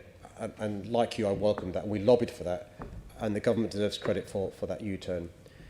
I think they should be levelling up in relation to allowing private tenants to also benefit from that moratorium by a year. For the reasons you've said in your question, if they don't, we can guarantee there'll be more and more tenants being evicted, either leaving their premises in advance of the court hearing where the eviction notice takes place, or some landlords unlawfully asking their tenants to leave in advance of the date of the tenants to come in to do so. And I think what the government should be doing is just give some respite to those tenants and landlords who are in that situation, and also to support help in relation to the arrears that have built up. And by the way, you'll know this from your work in Hackney, more and more tenants are now families with children. And the consequence of being evicted, if you're a family, are far, far more serious, particularly if your children go to school, than they otherwise would be for just adults. That's why it's so important for the government to look into more assistance for private tenants. Thank you. And so I would really appreciate your views on whether or not you agree with me that this is the calm before the storm. We're going to see, sadly, a massive increase in the number of people who are worried about paying their rents, but also mortgages too. And just in relation to some of the points raised earlier about family homes, the local housing allowance, an increase in the £20 universal credit uplift would be a welcome permanent addition to those families who are struggling to afford the family-sized housing that's available in the capital. And I'm just wondering if you could also agree with me that we've had lots of calls for targets, and whether it's a welcome thing to make sure that the government continues to target a date for the ending of Section 21 so that those families can remain in their homes. Yeah, it seems that targets are only a topic of discussion when it's a Labour politician being asked to make a target rather than a Conservative one. Listen, I'm concerned about if you think things are bad now, you're spot on. This is the calm before the storm. It's not really a calm, it's a storm before a bigger storm. And the real crisis point will be a combination of, you're right, the temporary uplift in universal credit ending, the furlough scheme ending, with no date for no-fault evictions to be taken away. And I worry this September we could see a significant number of families who are renting privately evicted unless the government steps in. And the government's agreed to bring in no-fault evictions. A lot of people lobbied for that, including myself, housing charities, councils, and others. So they've agreed to it, and so we're unclear why the delay. And so what I'd say to the government is, particularly in the absence of a moratorium on evictions in the private rental sector, they should bring in as soon as possible at the end of no-fault evictions, Section 21. Okay. Thank you. And just my final point is just, again, on the point that you talked about, during the pandemic there have been unlawful evictions of occupiers, and that has doubled between 2019 and 2020. And just whether or not you're surprised by that figure in that increase in unlawful evictions. Yeah, I'm just saying, we mustn't, I know you're not doing this, we mustn't make sweeping generalisations against landlords. You know, most landlords are pretty good. Yeah. But a small number are evicting tenants unlawfully. And what makes that easier to happen is the lack of availability of affordable legal advice and the absence of legal aid. And that's why it's really important that tenants receive good advice. There is still some free advice available with citizens' advice bureaus and with law centres. And my message to tenants is, please make sure you try and get legal advice, because sometimes you may feel you get no choice but to leave in advance of a court hearing, and so it's best not to do so, because once you're out of your home, you're homeless, and it's very difficult to support you, particularly if you've got children. Thank you very much. And just wanted to add that I completely agree with the fact that the vast majority of landlords are very positive and support their tenants. We want to make sure that the system works for everybody, but clearly we have a broken system, which is putting landlords and tenants in a really invidious position here in London. I agree with that. Yep. Thank you. Before I ask the clock to start on the next question, you've got 26 seconds for the Mayor to reply and a follow-up. And Mr. Mayor, you'll start now. I'll give a very short answer. Public toilets are a vital facility for everyone, and increased provision across London is key to making sure all Londoners can move around with dignity. Thank you. It's really important for London to be a trans, non-binary and parent-friendly city, so I welcome your support for that. Good example, Chair, of us working close together, and a continuation of the loving, which you're welcome to join, Chair, at any time. The love increases because you finished at 26 seconds, so that's very good.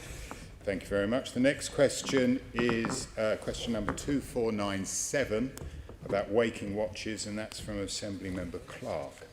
The recent 4th anniversary of the Grenfell tragedy was an important reminder that too many people in London and across the country are still living in unsafe buildings. I've always been clear that upfront government funding should cover the costs of remediating buildings of all heights and with all types of safety defect, not just cladding, as well as interim fire safety measures. In December 2020, I also called for the government to introduce a levy on major private developers that would raise at least £3 billion to fund this work. While the additional funding for cladding remediation announced by ministers in February was welcome, I'm disappointed that the government refused on no less than 5 occasions to accept amendments to the fire safety bill that would have protected all leaseholders from life-altering bills. And although I welcome the Wake and Watch Relief Fund, it has significant limitations. It fails to reimburse leaseholders who've already paid out for Wake and Watch costs. It doesn't consider those who continue to need a Wake and Watch as well as a fire alarm, and it fails to address buildings under 18 metres. I'll continue to call on the government to take action to protect leaseholders caught up in this building safety crisis, and I stand ready to work collaboratively to achieve the systemic change needed. Thank you, Mr. Mayor. Waking watches, as you know, are a relatively new phenomenon. The Secretary of State for Housing, Robert Jenrick, previously told local authority trading standards departments to, quote, use their powers to investigate waking watches, even though they have no powers to do so. Do you agree with the Local Government Association that local authority trading standards departments do not have the powers to regulate and oversee the costs of waking watches? Yeah, the LGA are right. There are a number of misunderstandings relating to waking watch, and you're right, although they're quite recent, unfortunately they're quite common. It's the building owner who's responsible for the wake and watch rather than fire and rescue services. There are some regulations in relation to some of this, and it's putting additional pressure, as you said, on local authorities, but also on the LFB as well, and some clarity and support in terms of resources from the government would be well received by both councils, but also from the LFB as well. Yeah, thank you. I share your concern about the pressure this is putting on the London Fire Brigade. What actions should ministers take to support the London Fire Brigade and local councils to address poor regulation and to show that they understand the outrageous costs faced by those in buildings with waking watches? A number of things that need to happen as soon as possible. Firstly, to implement the recommendations from phase 1 of the Grenfell inquiry. Secondly, is to reimburse those leaseholders who have paid for a waking watch and are still paying for it, even though there's fire alarms in place. Thirdly, and most importantly, to remove the things that are causing a building to be potentially dangerous as soon as possible, whether it's cladding or other form of remediation work required. And then later on, there can be an argument, discussion about how the government's reimbursed from the building owner, the managers, and so forth. The more they delay in remediating buildings, the more this cloud will be hanging over the heads of leaseholders and others, and the more there'll be this uncertainty. Just imagine the cost we could save in not needing to have the inspections from local authorities, from the fire service, if this stuff was sorted out. Yeah, absolutely. And finally, how has monitoring building safety, where simultaneous evacuation advice has been put in place, impacted upon the work of the London Fire Brigade? And has the government recognised this change in workload through funding for additional resources to support this necessary and important work to keep London's built environment safe? Yeah, it's just worth reminding those watching, you know this very well, but for a long time, the fire service's strategy of dealing with fires was built upon a premise that the built environment was safe, the so-called staple advice. And that's been completely destroyed by the evidence from the awful fire at Grenfell 4 years ago. So firefighters going to a fire can't have the confidence that the units are secure and staple can work. And that's led to a huge amount of challenges for the fire service. We're investing what we can with limited resources, but we need support from the government. The good news is the government has given some financial support, and we should thank them for the support they're giving us in relation to the Building Risk Review Programme and in relation to the Protection Programme. So we welcome the support they've given us. We're trying to work with MHCLG to make sure they understand what our needs are going to be going forward, to make sure we can get a decent settlement from the government in relation to the CSR. Because the worry is that we'll use up our reserves in relation to this year, next year. MHCLG will give us what they can afford to give us, but they won't have the resources to give us further funding going forward. For the foreseeable future, we're going to need more funding from the government, the NFB, to make sure we can address the concerns that have been demonstrated in the built environment by Grenfell. Okay, thank you very much. That being the last question, I'd like to thank you, Mr. Mayor. You are now free from your obligations, so you may leave. Thank you so much. Can I ask the Assembly to agree the motion which is set out on the agenda in my name, which is that the Assembly notes the answers to the questions asked? The Assembly is asked to note recent appointments made by the Mayor under Section 67(1)(a) and (b) of the Greater London Authority GLA Act 1999 as amended. Do members agree the recommendation? We'll now go on to the outcome of decisions in respect of confirmation hearings for mayoral appointments. This report notifies the Assembly in accordance with Standing Order 10.2G of the outcome of decisions in respect of the confirmation hearings for the Mayor's proposed appointments to the offices of Statutory Deputy Mayor for Fire and Resilience, the Statutory Deputy Mayor for Policing and Crime, and the Deputy Chair of Transport for London. Since the publication of the agenda, additional correspondence from the Mayor confirming the appointment of Heidi Alexander as Deputy Chair of TfL has been received and circulated to members, along with relevant terms and conditions. Do members agree the recommendations set out in the report regarding the recent confirmation hearings and note the additional correspondence received? The next scheduled meeting of the London Assembly will be the plenary meeting, which will take place at 10 a.m. on the 1st of July 2021 in the chamber at City Hall. And before we go on to any other business, I'd like to give you a reminder that the State of London debate takes place this evening at 7:30 p.m. It's an opportunity for the members of public to quiz the Mayor on issues that matter to London, from cycling to jobs, the environment, housing and more. Members of the public can register online to participate via the GLA's website. It will also be broadcast on LBC. We now move on to any items of business that I considered urgent. There have been none, and there being none, I can now bring the meeting to a close. Thank you.